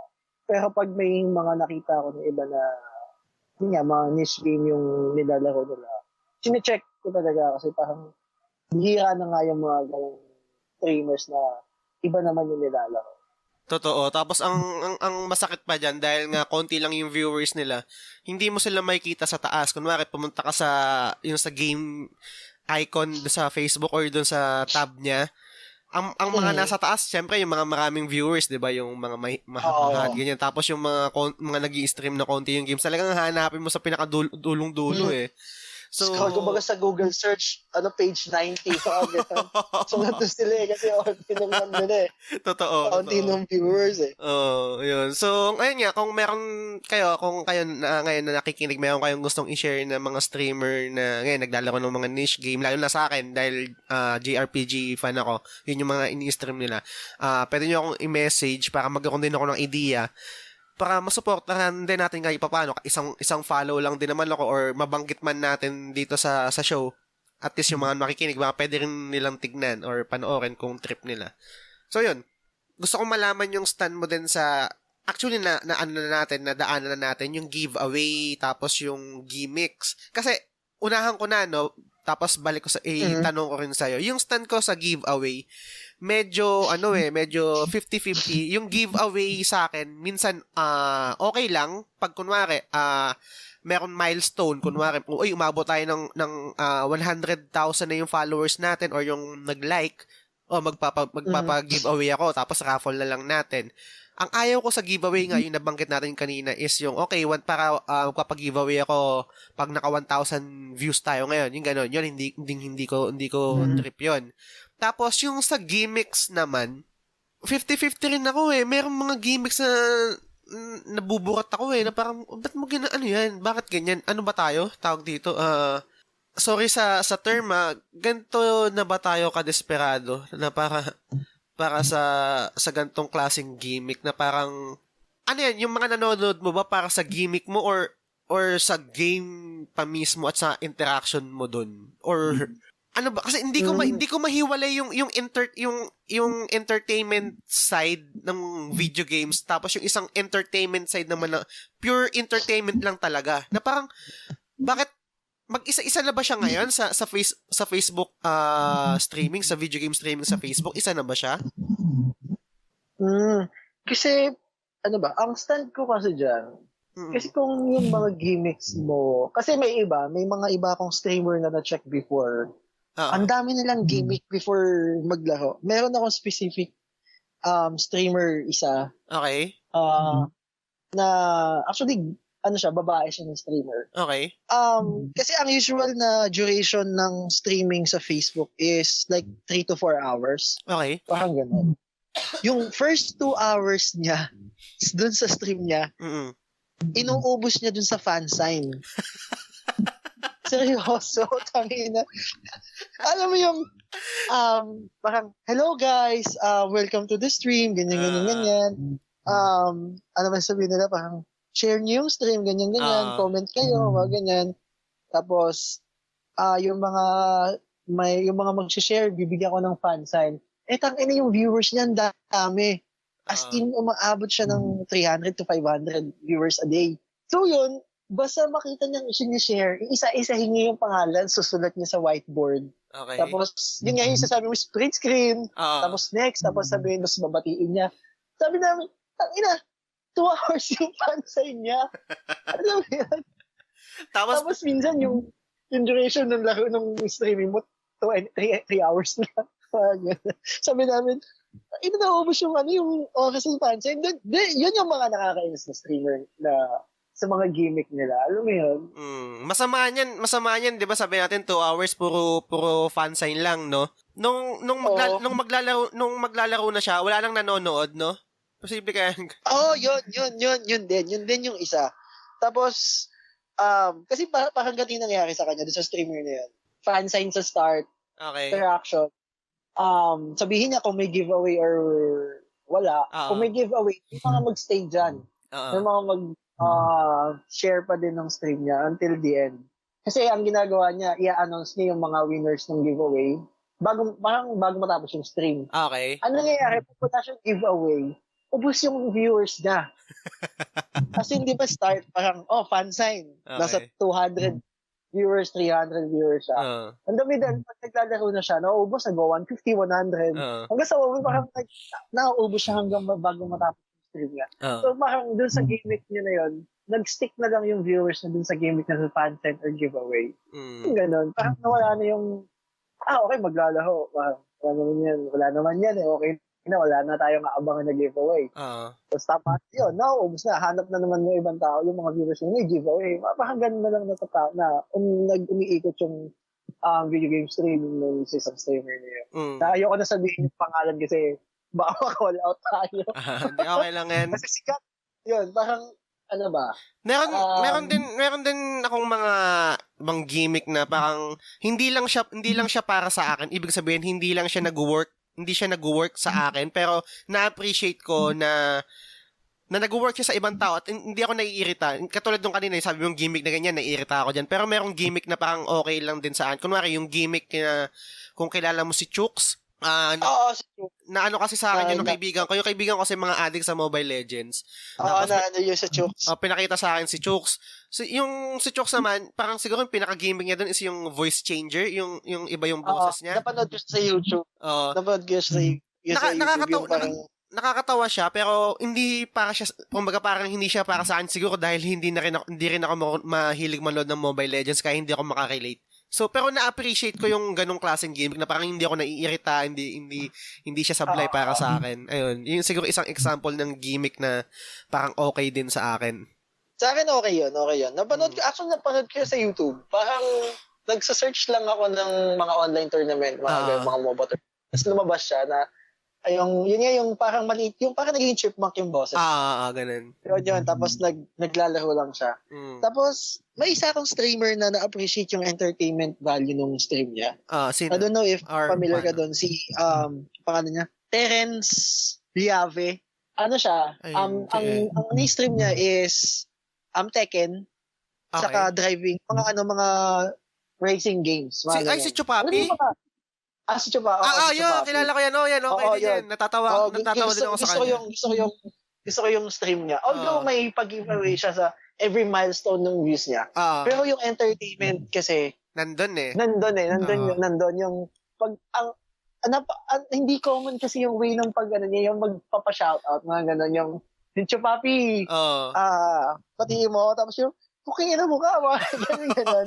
Ano yung, sobrang iba yung putang ina mo ka, ganyan. Kasi yung kapatid ko sobrang hook doon eh. Parang, may one time, nasa bahay ako, tapos dito kasi siya nakatira sa lola ko eh. Tapos, ang nangyari, nag-comment siya, tapos pabati, tapos yung bati sa kanya, puking ina mo ka, ganun. Sobrang, yung, pag first time mo siya makita, parang napaka-unusual, pero yung entertainment niya, hindi nawawala eh, kahit ganun. Tapos, totoo. Hindi rin siya, hindi rin siya nawawala dun sa entertainment na katulad ng iba na, pag-giveaway, ganun. Parang nag-stick siya sa ganun. Actually, ngayon na nagkakwentuhan tayo, no, ina-analyze ko na parang, hindi naman siguro bias, pero, siguro depende na rin talaga yung gimmick na mag-work sa'yo na parang andun pa rin yung entertainment na alam mong parang kasi parang aminin natin merong content na basura din talaga eh. 'Di ba? Pag sa streaming kunwari nga yung mga nababanggit natin na nandyan lang naman para sa fan sign, tapos pag yung main event, pag yung maglalaro na nawawala yung mga viewers. Unlike dito sa mga nabanggit natin na may mga gimmicks din sila, pero all throughout ng mga viewers nila, mahal sila ng mga nanonood sa kanila sa buong package nila, na hindi lang dahil dito na parang okay, pag si Chopapi ganyan, umpisa hanggang dulo, gusto nila buong package gusto nila, or parang si Chooks, buong package ni Chooks gusto nila, hindi yung parang, uy, pag ganito lang, okay, nandito lang ako, tapos pag yung main event, which is yung paglalaro na mismo ng video games, nawawala na, di ba? Yun, ganun nga, parang, sa iba kasi, ako, para sa akin, yung ganong entertainment kasi sa streaming, okay sa akin yun eh. Unlike, kasi parang nasanay kasi yung ibang viewers na pag ganito yung streamer, dapat ganito din sila eh. Kumbaga parang, ay, ganito yung ginagawa ng isang streamer. Kailangan ganito din ako para ganun din yung mahata ko na viewers, which is mali. Kasi iba-iba kasi yung personality ng bawat streamers. Totoo. Iba't din yung mga iba din yung magwo-work sa bawat klase ng audience. Like si Chupapi, ang nilalaro niya kasi pag inaabutan ko yung stream niya minsan is Tekken. Okay. Tapos nagiging yung parang, alam mo yung gigil niya dun sa kalaban niya. Parang nasasabi niya or nababanggit niya dun sa mga nagko-comment sa kanya. Parang ganun. Parang iba talaga eh. Kasi may mga ibang nadadaan sa, yung iba may mga streamer ako nakita natin sa Twitch na pag hindi ko niya, for example, hindi nila natapos yung isang stage ng isang video game. Gagawa sila ng dare. Parang ganun. Mga ganung bagay. Kasi iba talaga eh. Pero, gets. Yun nga, hindi natin may iwasan na dahil nga sobrang boom na yung video game streaming sa Facebook, sa sobrang accessible na siya. Download ka lang ng streaming app, mga ganun, okay na. Laro ka lang ng games. Gets. Sa akin Juno, parang ang gusto ko lang maging clear din, no. Ito personally, ito lang yung stand ko. Kumbaga, para sa akin, lahat ng tao or lahat sa atin may karapatan or may right gawin kung anong gusto nilang gawin sa Facebook, saan lang mag-stream ng games, kung paano nila gustong mag-stream. Para sa akin, bahala kayo dyan. Sa akin naman, kasi hindi ko kasi makokontrol yun eh. Ano nila yun eh. Sila yun eh. Ang sa akin naman, ang magagawa ko na lang is, hindi ko sila susuportahan na parang hindi ako manonood sa kanila, hindi ako magla-like sa kanila. Kasi, yun lang din yung magagawa ko. Pero nagagets ko rin naman yung rant or yung tweet ni Ashley. Kasi, siya may following siya na parang siguro maka-influence na eto dapat, ganito dapat, ganyan. Pero yun nga, para sa akin, siguro suportahan natin yung mga gusto natin para kahit paano umangat din sila. Ang mangyayari kasi niyan, feeling sa pakiramdam ko yung mga streamers na nagkaroon ng mga maraming viewers dahil sa ganyang klaseng gimmick, unti-unting mawawala yan eh. Tapos ang magi-stay yung mga viewers na katulad ng naka-follow, sabi natin kay Aya or naka-follow kay Chupapi or kung sino pang stream na talagang mahal nila as a whole, as a package, na hindi lang dahil sa isang part nung stream na yon or sa isang gimmick na yon. So, yun yung isang sa tingin ko din. Tapos, gusto ko ring idagdag, no? Kasi dito sa mga topics na nailagay mo, nalagay mo din dito yung hashtag girl gamer or gamer girl. Anong gusto mong i-discuss dito? Ano lang siya? Paano ba? Kasi, ang dami nang na-call out regarding dito eh, na streamer eh. Okay. Isa na dito yung naging issue kay Bianchi.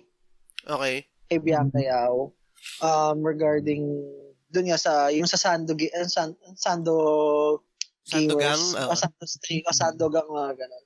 Kasi parang ang stand kasi namin doon is si Bianchi is talagang passionate sa gaming dati pa. Totoo. Start pa lang ng Dota 1, talagang sumasabay na siya sa yung mga panahon na computer, yung mga hindi aircon, yung mga computer shop, tapos sama-sama kayo ng umay doon. Talagang sumasama siya doon dati pa eh. Kaya lang na-call out kasi siya recently dahil doon ngayon sa gimmick niya nung nakasando lang, papakita ng kilikili kapag nag-stream. Pero yun, ang stand ko naman doon is, hindi natin din, yun nga, sabi tama nga, na hindi natin mapiplease lahat ng mga viewers kung streamer ka. Iba-iba yung iba-iba yung perception nila eh. Kung gusto nila yung games lang. Kung ayaw nila lang, kung gusto nila may gimmick lang. Mga ganun. Pero, alam mo yun, kung passionate naman dun sa gaming, yung mga biglang sumusulpot dun sa video games to me, continue, why not? Diretso lang. Pero kung gagawin, sabi nga nung nung ibang kumall out doon. So, kung gagawin nyo lang yun para kumita ng pera, dagdag fame, at followers, then stop na lang. Kasi parang yun nga, naapektuhan yung community. Naalala ko lang yung sinabi ng isang YouTuber, kilala mo, si Nico David. Inaano ko siya. Sobrang parang chine-cherish niya yung community ng gaming kasi kasi siya mismo gamer siya. Bata pa lang games na talaga siya. Ayun. Although, yun nga, dahil matanda na rin siya, may edad na, yung Mobile Legends na lang, Dota, mga ganun na yung lalaro niya. Pero sobrang mahal niya yung community, kaya pinaglalaban niya. Kaya pag may dami niyang kinall out. Sobrang dami niyang kinall out. As in, sa mga videos sa YouTube. Nag-aan talaga siya na para sa community yung ginagawa niya, pag-call out, pag-grant, kaya, yun din, nabanggit din niya yung mga sa gimmick na yan, mga giveaway. Kung sinabi niya rin na kung hindi mo passion talaga, wag mo na lang gawin. Kasi at the end of the day, pag natapos yung hype na yan sa streaming, ang matitira dyan is yung mga sinasabi nga na OG, yung tulad nila, yan na lang passion yung yung video games. Na mawala man yung streaming, dire-diretso pa rin sa paglalaro yan. Kasi, kung tutuusin, kung bumalik tayo ng 2014 or 2015, hindi naman lahat ng nag-stream ngayon naglalaro ng games nila. Totoo. Diba? Parang bilang na bilang sa kamay kung sa 20 streamers sa Facebook, for sure dyan, mga 5 persons lang yung talagang naglalaro ng games dati pa. Ganun. Kaya ganun yung parang pinaglalaban ng iba na tigilan nyo na lang yung kung hindi nyo talaga i-pursue. Kasi pag nawala yung hype, wala na kayo. Ang matitira kang dedicated dun sa passion nila sa gaming. Yung nangyayari ngayon sa sarili kong lang dito, pag ina-analyze ko yung nangyayari sa video game streaming sa Facebook, parang makukumpara ko siya sa MMFF na pagbakya, kunwari, hindi pala bakya, pag Vice Ganda movie or Enteng, Vic Soto movie, yan yung mga kikita ng marami. Kasi yan yung masa eh. Pero, yung mga may laman na pelikula, yung mga maganda yung story, maganda yung cinematography, maganda yung writing, maganda yung acting, most likely yan yung hindi kumikita ng pera eh. Pero yun yung mga nananalo ng award. Ang punto ko, pero ang punto ko, hanggang sa ngayon, hindi ko alam kung sinong i-blame or meron bang dapat i-blame. I-blame ko ba sila Big Soto kasi gusto nilang kumita ng pera at magpasaya? Or i-blame ko ba yung mga taong hindi sumusuporta doon sa mga magandang pelikula kasi hindi rin naman sila matutuwa na mag-iisip sila. Kunwari ako, noon, nung sa college, nung nag-aaral pa ako, meron kaming subject tungkol sa film. Nung una, sobrang excited ko kasi, ay puta, manonood tayo ng pelikula, ganyan. Pero mali ako kasi ang sabi nung prof namin, nung unang klase, manonood tayo ng pelikula hindi para mag-enjoy. Manonood tayo ng pelikula para i-analyze yung pelikula. So, alisin nyo yung enjoyment na yan, panoorin nyo, himayin nyo yung bawat pelikula. So, nung natuto na ako, pag nanonood ako ng pelikula, ngayon meron akong dalawang side. Kumbaga, minsan gusto ko manood ng pelikula para mag-enjoy, minsan gusto ko manood ng pelikula para mag-isip.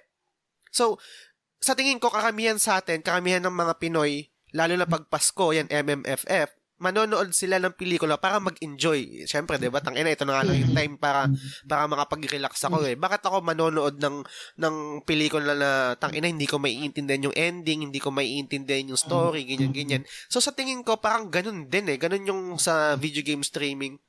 nag-e-enjoy ako sa Mobile Legends kasi mas madaling maintindihan kasi yun yung nilalaro ko, relatable siya or sa PUBG or sa ano.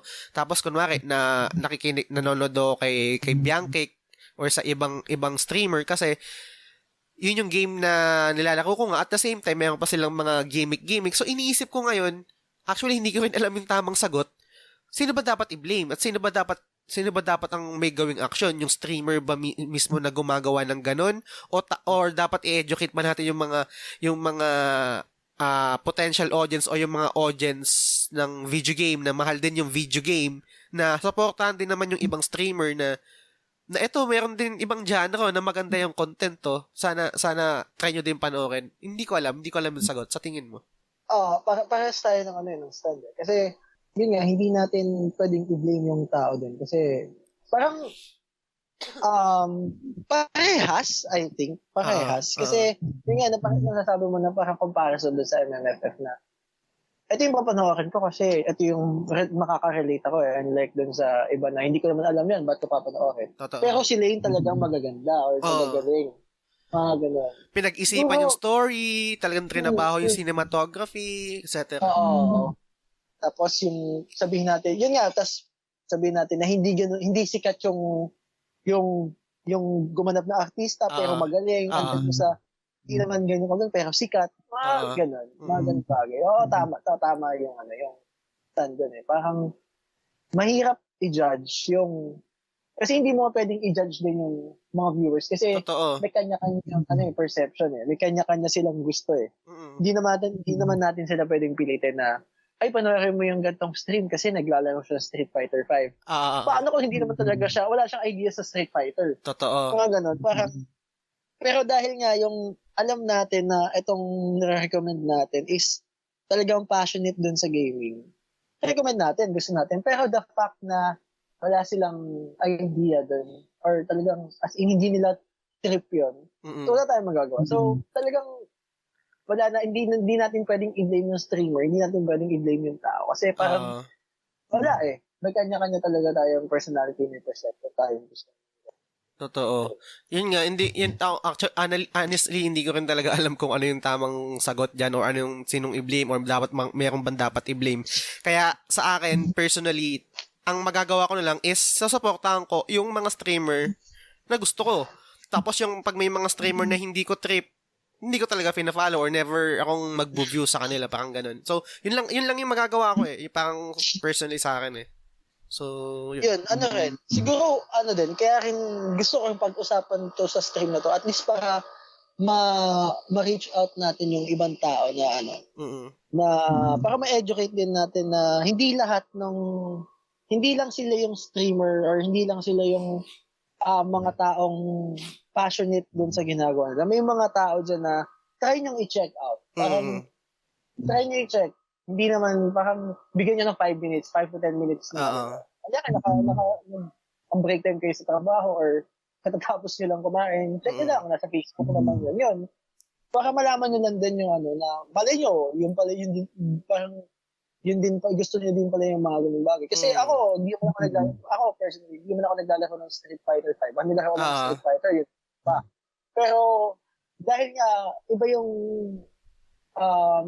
parang, gusto ko din yung Street Fighter kasi kinalakihan ko din naman. Nagustuhan ko siya. Paano mo naman, di ba? Yung iba, magustuhan din siya. Parang way din tong podcast or episode na to para ma-reach natin yung ibang viewers or listeners natin na try din nilang pakinggan yung ibang video games. Totoo. Kasi ako personally dati, gusto ko din mag-stream dati. Parang nag-isip na rin ako. Pero on the back of my mind, parang hindi para sa akin to kasi alam mo yun, although may passionate ako sa gaming, pero sa isip ko bakit hindi para sa akin. Kasi marami namang mas dyan parang mas deserving yung spot para sa video game streaming. So yun. Tsaka idagdag ko lang din sa nabanggit mo kanina, naalala ko lang.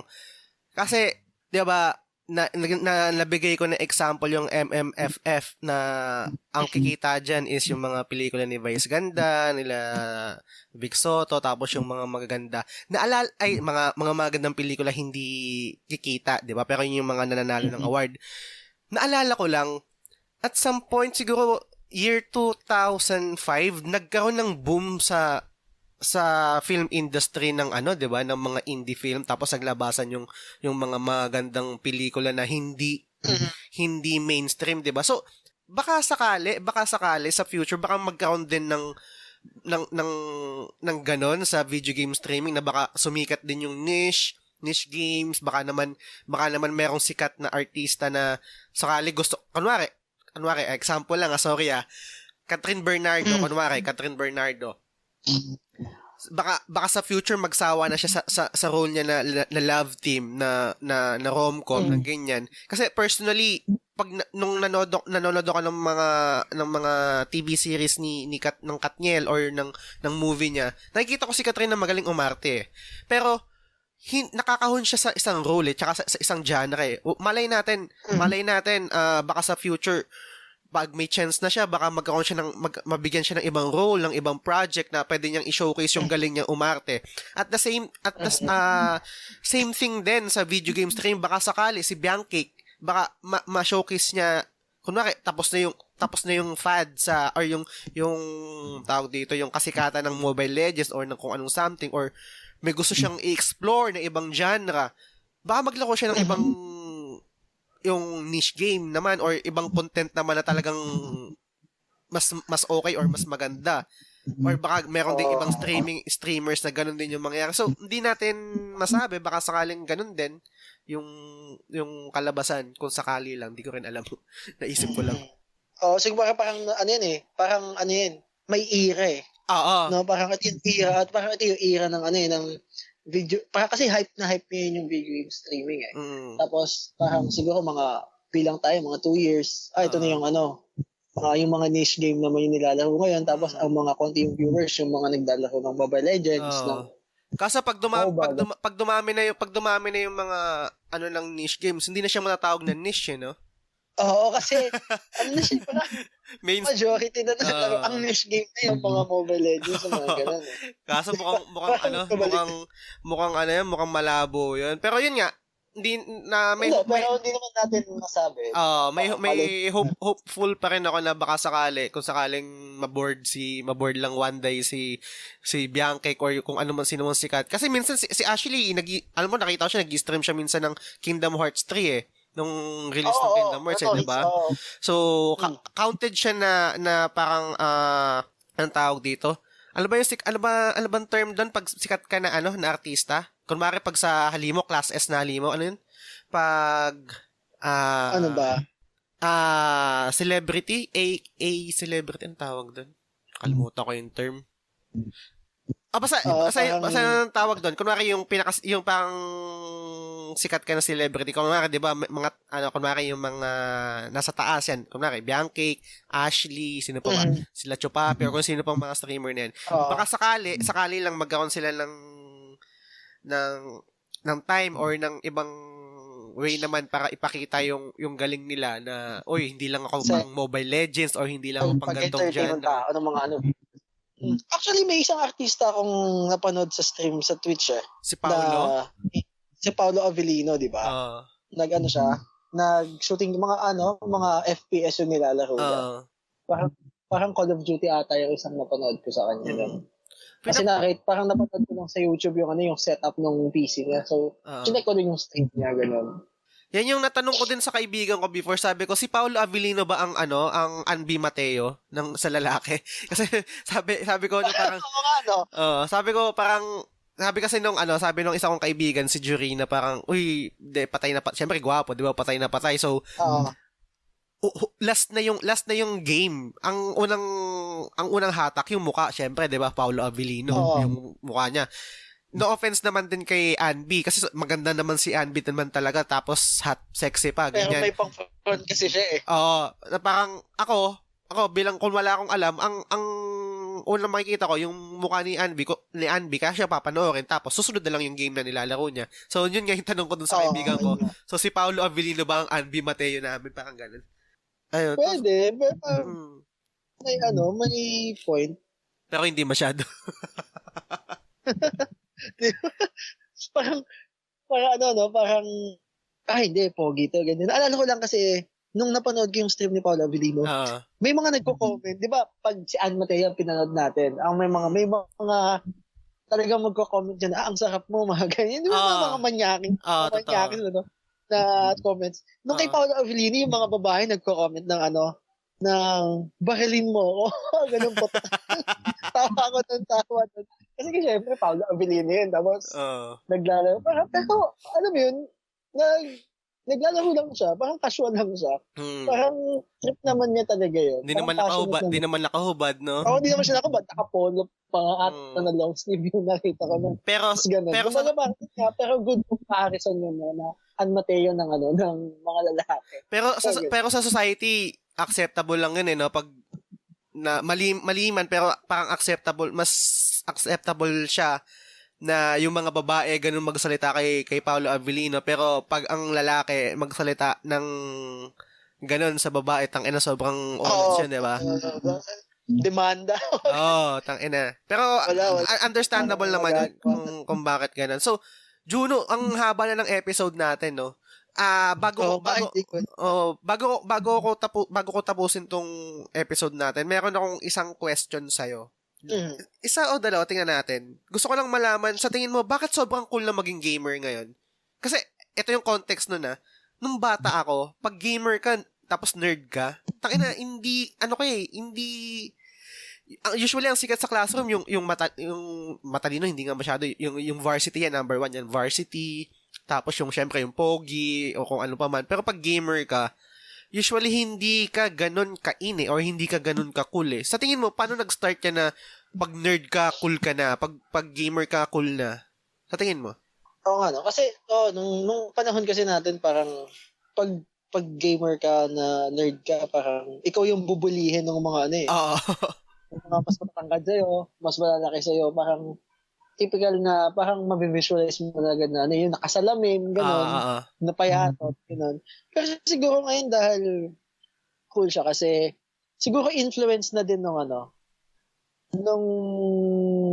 mga may connection sa video games. Kasi, for example, yung mga nag-stream ng yung mga hype na games ngayon, like Dota, Mobile Legends, League of Legends. Sobrang hype niya, sobrang dali niyang laruin dahil nakikita na natin doon sa mga esports player. Kasi aminin naman natin, halos yung mga player ng esports sa ibang bansa or parang mga nerd yung itsura, di ba? Parang nakasalamin, mga ganon. Pero siguro dahil doon, parang na-influensyan yung mga viewers na, ay, gusto ko din maging ganito. Parang, since magaling ka dun sa game, may tendency na, yung barkada mo, tara, laro tayo, tapos, palakas tayo, ganito, pamunta tayo sa pataas tayo ng rank, gano'n. Dahil ikaw yung pinakamagaling, parang, ang cool nito, ang galing cool nito. Parang, pupurihin ka gano'n Unlike dati na, pag magaling ka, anong pakialam namin, mga gano'n. Papalag ka ba sa personal, parang gano'n. Kaya yun nangyayari. Pero siguro kaya one thing din naging parang cool na rin yung mga gamer ngayon, yung mga nerds is, dahil nga din doon sa knowledge and skills din dun sa games. Kasi parang, kahit sino ngayon, nag-games na Bata, matanda, parang wala talagang game na Kaya pag solid na gamer ka or talagang skill-wise, knowledge, yun, baka magiging ikakakul mo talaga yun. I-connect ako siya, Juno, dun sa sa nabanggit mo kanina. Alam ko may idea ka dito. Kasi, di ba sabi mo mahilig ka sa basketball? Karamihan ng, sabi natin, kahit PBA player or NBA player, hindi rin naman ganun kagwapuhan, di ba? Pero, meron silang skills, meron silang pera, equals sa magandang asawa. Di ba? Ganun yung kadalasan ng nangyayari, di ba? Na parang nagkakaroon sila ng magandang, tawag dito, yun nga, girlfriend or ng napapangasawa nila. Sa tingin mo ba sa darating din sa punto na ganun na rin sa sa esports na parang hindi man sila kasing gwapo ni Paolo Abilino, pero dahil sobrang galing nila sa games, tapos mayaman sila dahil kumikita sila sa pagiging pro nila sa kunwari sa PUBG or sa Dota ganyan. Darating kaya sa punto nandun na rin tayo sa punto na talagang attractive na sila sa mga magagandang chicks or magagandang babae. Sorry sa term na chicks, sorry. So sa mga magandang babae talaga na parang same din ng kalibre ng mga babaeng na in love sa mga basketball player.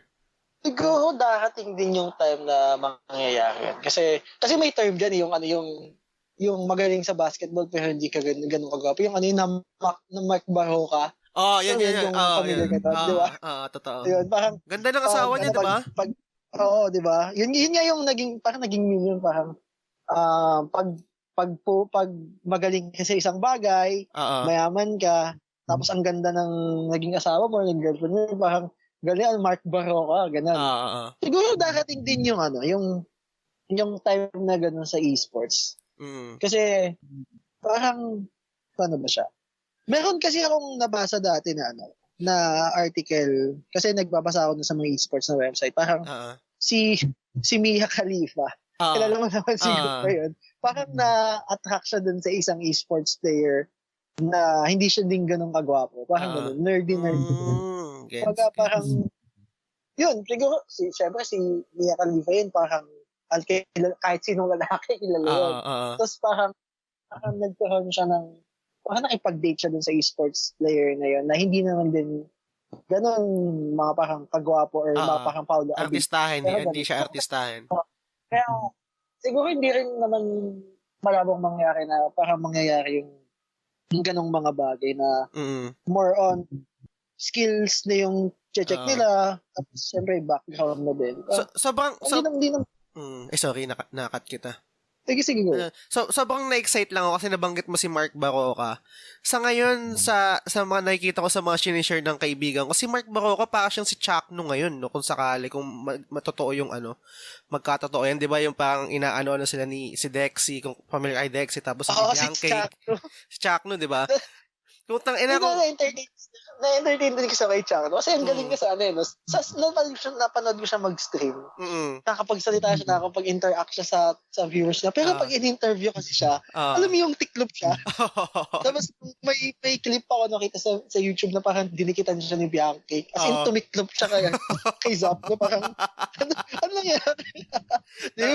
Nakakatawa nga panoorin. So, parang naisip ko lang siguro kung darating tayo sa point na yun, baka yung biro nila Bianca na ganyan o nila Dexy, kung sino mang talagang mga gandang streamer, baka ma-inlove din talaga kay Chakno dahil sa skills, tsaka dahil sa natin sa fame or sa yaman na rin, sa pagiging stable or something, di ba? O yung charm din. Parang charm din. Kasi hindi naman, parang bigla na lang umusbongin si Chakno Nagulat na lang din ako parang nakikita ko lang. Siguro parang sumikat din siya dahil nga nababanggit din siguro ni Bianca sa mga stream niya. Tapos di ba merong silang grupo sa Mobile Legends na di ko kasi professional siya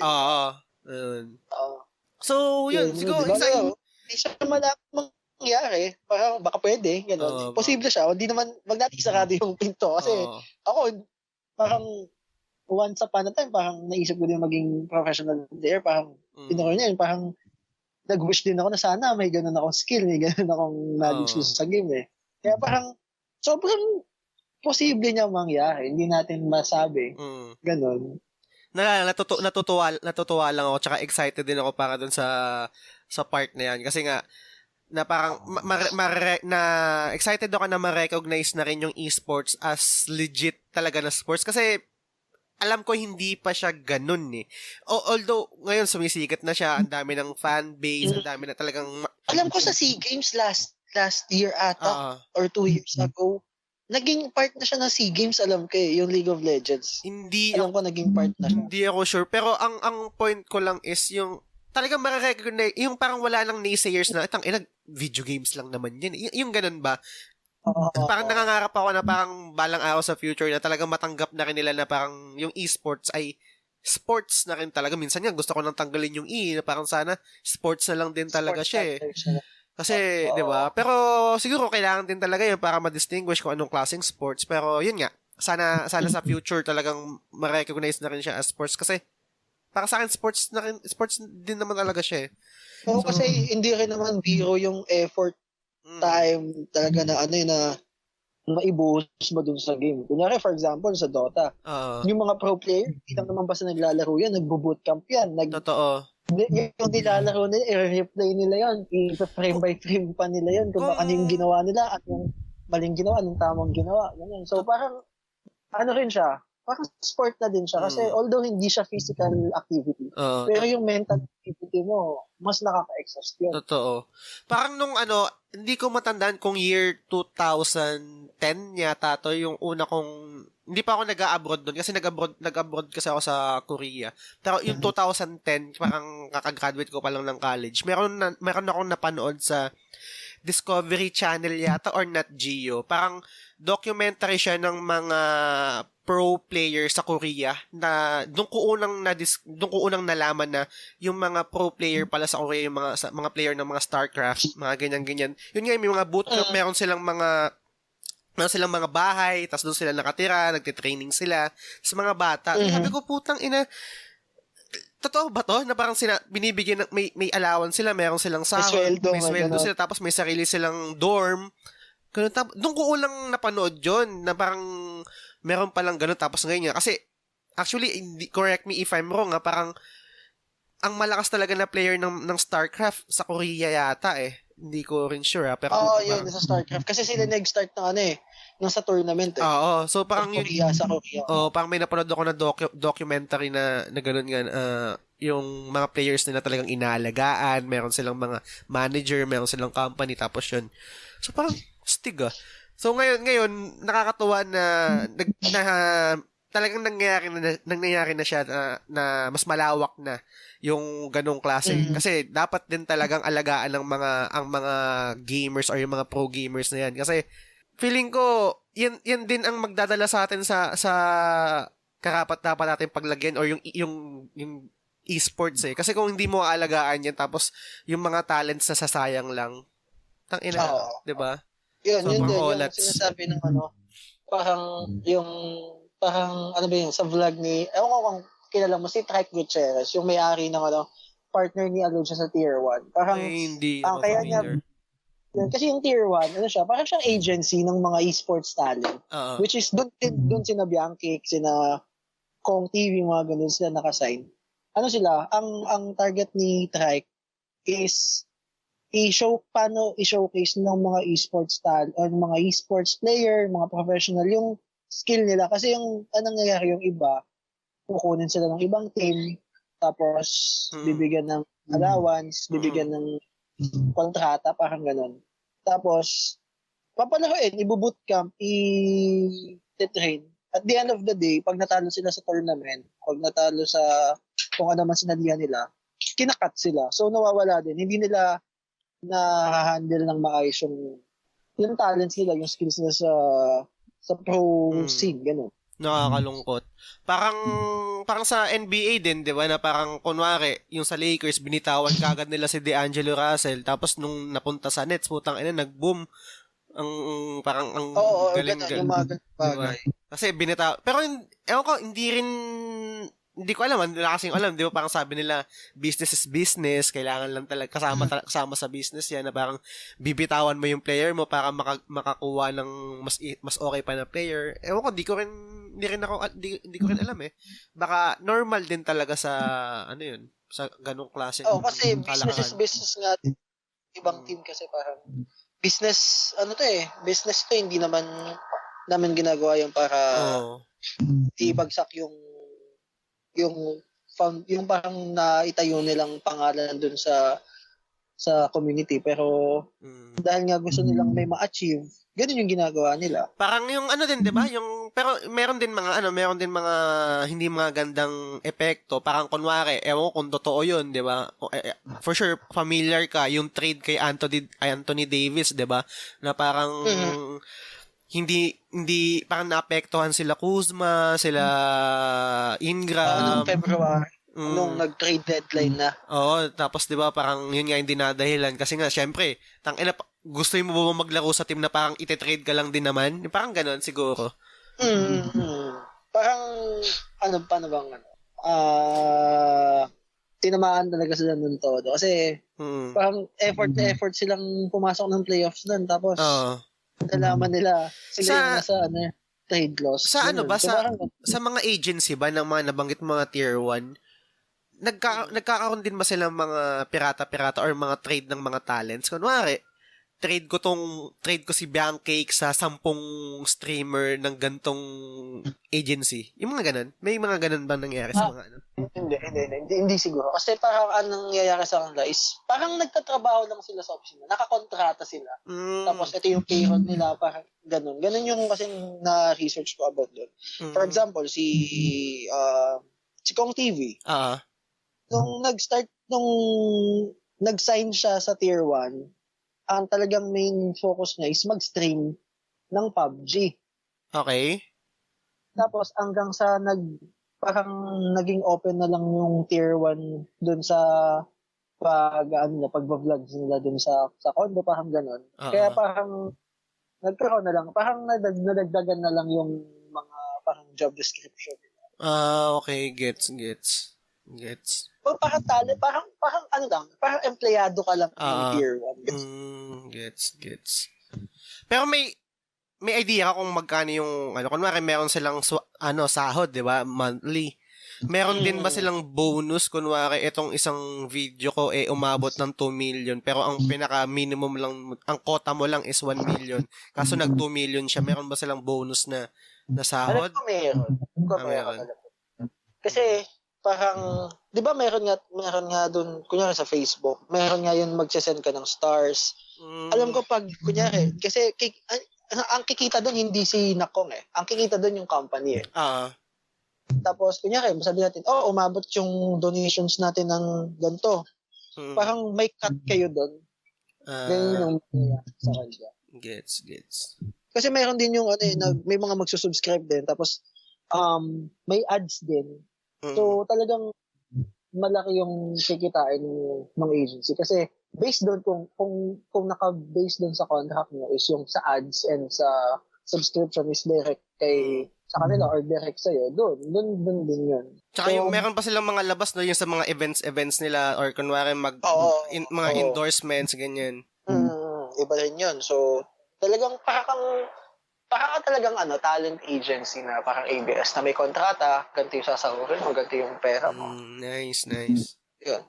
So, Juno, ang haba na lang natin. Ang haba na, parang gano'n katagal na, Mag-ano na tayo, malapit na mag 2 hours.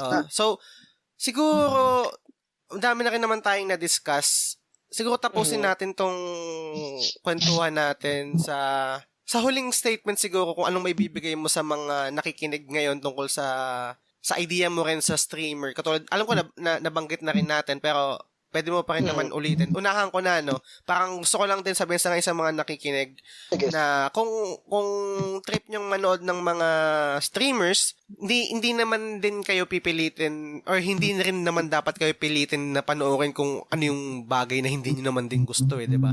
Papanoorin nyo yung stream na nag-e-enjoy kayo kung ano man reason, dahil man sa gimmicks or dahil sa tawag dito sa mga giveaways. Pero sana lang kung ikaw na nakikinig ng podcast na to, for sure may passion ka din sa video games Try din natin supportahan yung mga maliliit, yung mga nag-i-stream ng mga games na hindi sikat tapos konti lang yung nanonood. Kumbaga, malaking tulong yun sa kanila, feeling ko. At sa tingin ko, malaking tulong sa kanila yung manood ka lang, hay ka lang sa stream nila na tapos sabihin mo lang na nai-enjoy nila yung stream nila. Sa tingin ko, sobrang laking tulong yun sa streamer na yun at sa community rin ng video game sa Pinas. So yun. Ikaw Juno. Yun, kung sakaling kung viewer kayo ng specific na streamer, maging na lang, mag-responsible na lang. Kumbaga parang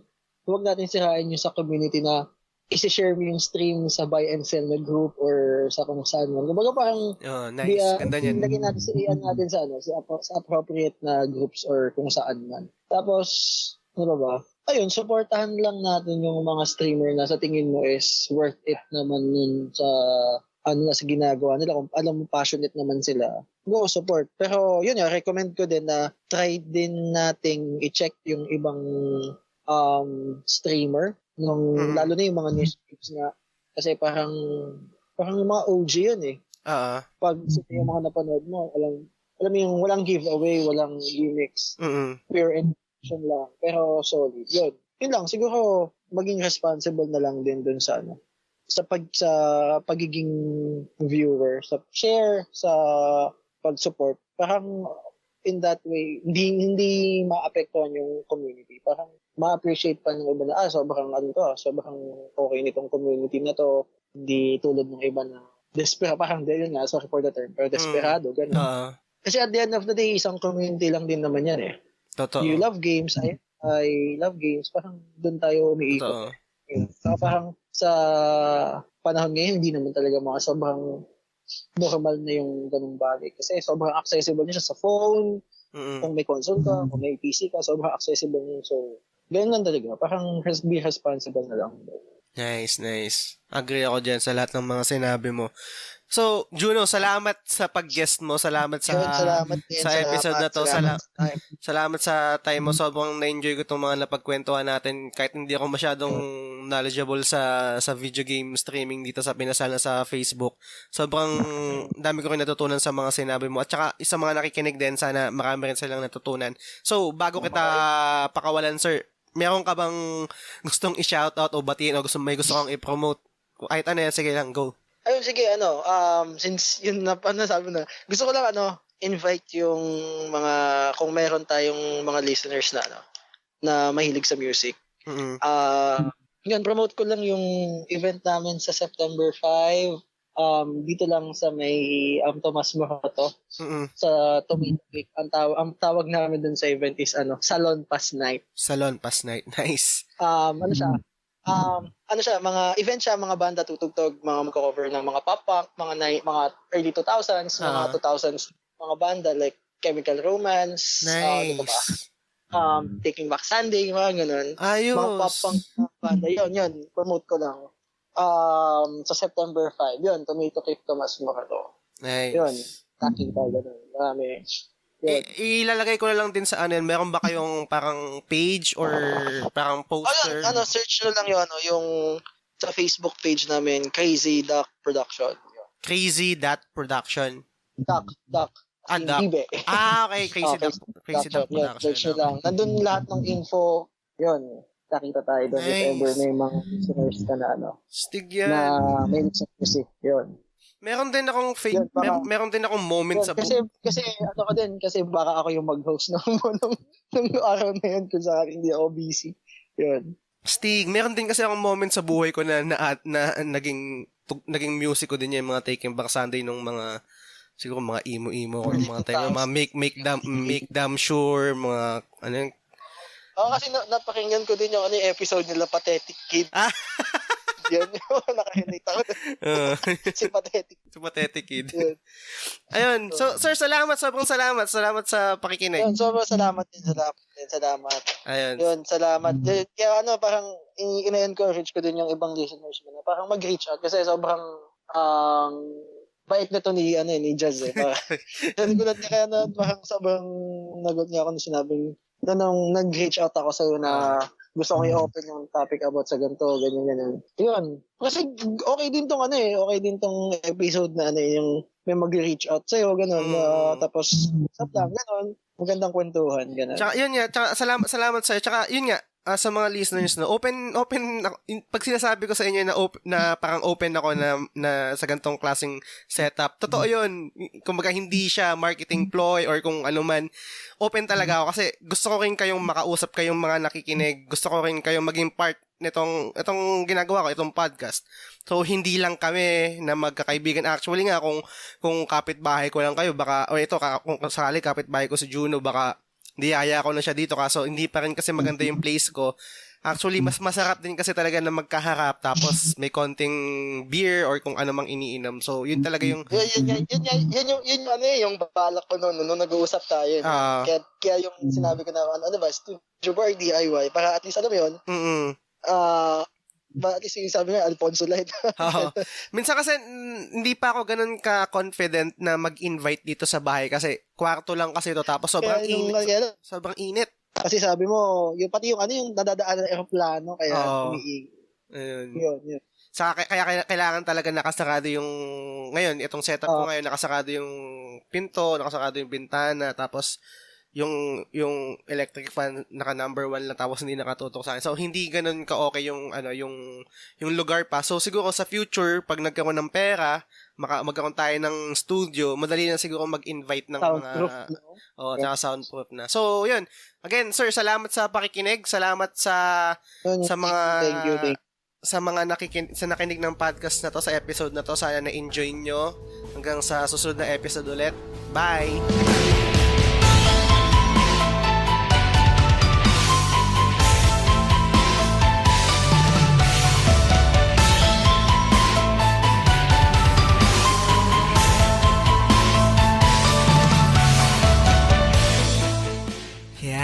Nakatapos na naman tayo ng isang episode. Ang The Game Sulog Show ay kwentuhan podcast about video games. Available ito sa Spotify, iTunes at Google Podcast. Every Thursday ang bagong episode. Kung nagustuhan mo itong episode na ito, sana i-review mo sa iTunes. Kung hindi naman, sana i-review mo pa rin at sabihin mo kung bakit hindi mo nagustuhan. Good yun. Kung may feedback ka, ideas, concerns at kung ano pa, i-message mo ako sa The Game Sulog Show sa Facebook at sa Instagram. Anyway, salamat ulit sa pakikinig.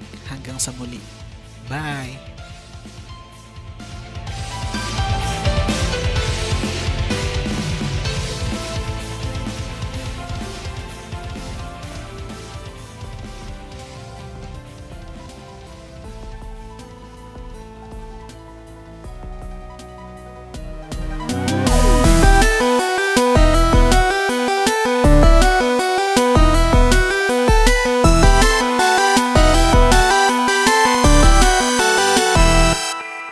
The Gamesilog Show is fan-supported at patreon.com/thegamesilog-show. The following names are our current supporters and we are eternally grateful for your kindness, support, and generosity. Sans, Lance, Mark de Vinagracia, Yvette Suzanne Solivilla ng The Ara Ara Channel, Kuya G, RD Casimiro, AG Somarian, Jacob Francisco, Animo R1 US, Mark Christian de la Cruz, Mage Dizon, Benson Santa Ana, Dora Malyari, Janine C, Hachiroku 20, Hard Batuta, Leo Mark Joseph Cavite, Francis Lance Galapon, TJ Balyares ng Backlog na naman Budolcast, Michael Christian Loyal, Silves, Mar Valencia, Bay Ian ng Master RCB, Ate Cass ng Casual Gamer vs. The World, Hey Kiko, Shalene Rivera, Edgy Weeb, Ray Rivera, Ben, Dre, John Velasquez, Teacher Isa, Albert John Gonzalez, Cornflake, Naiko Neri, Storm, Bien J. Magalon, Big Chungus, Boy Pekka, Bernard James Cruz,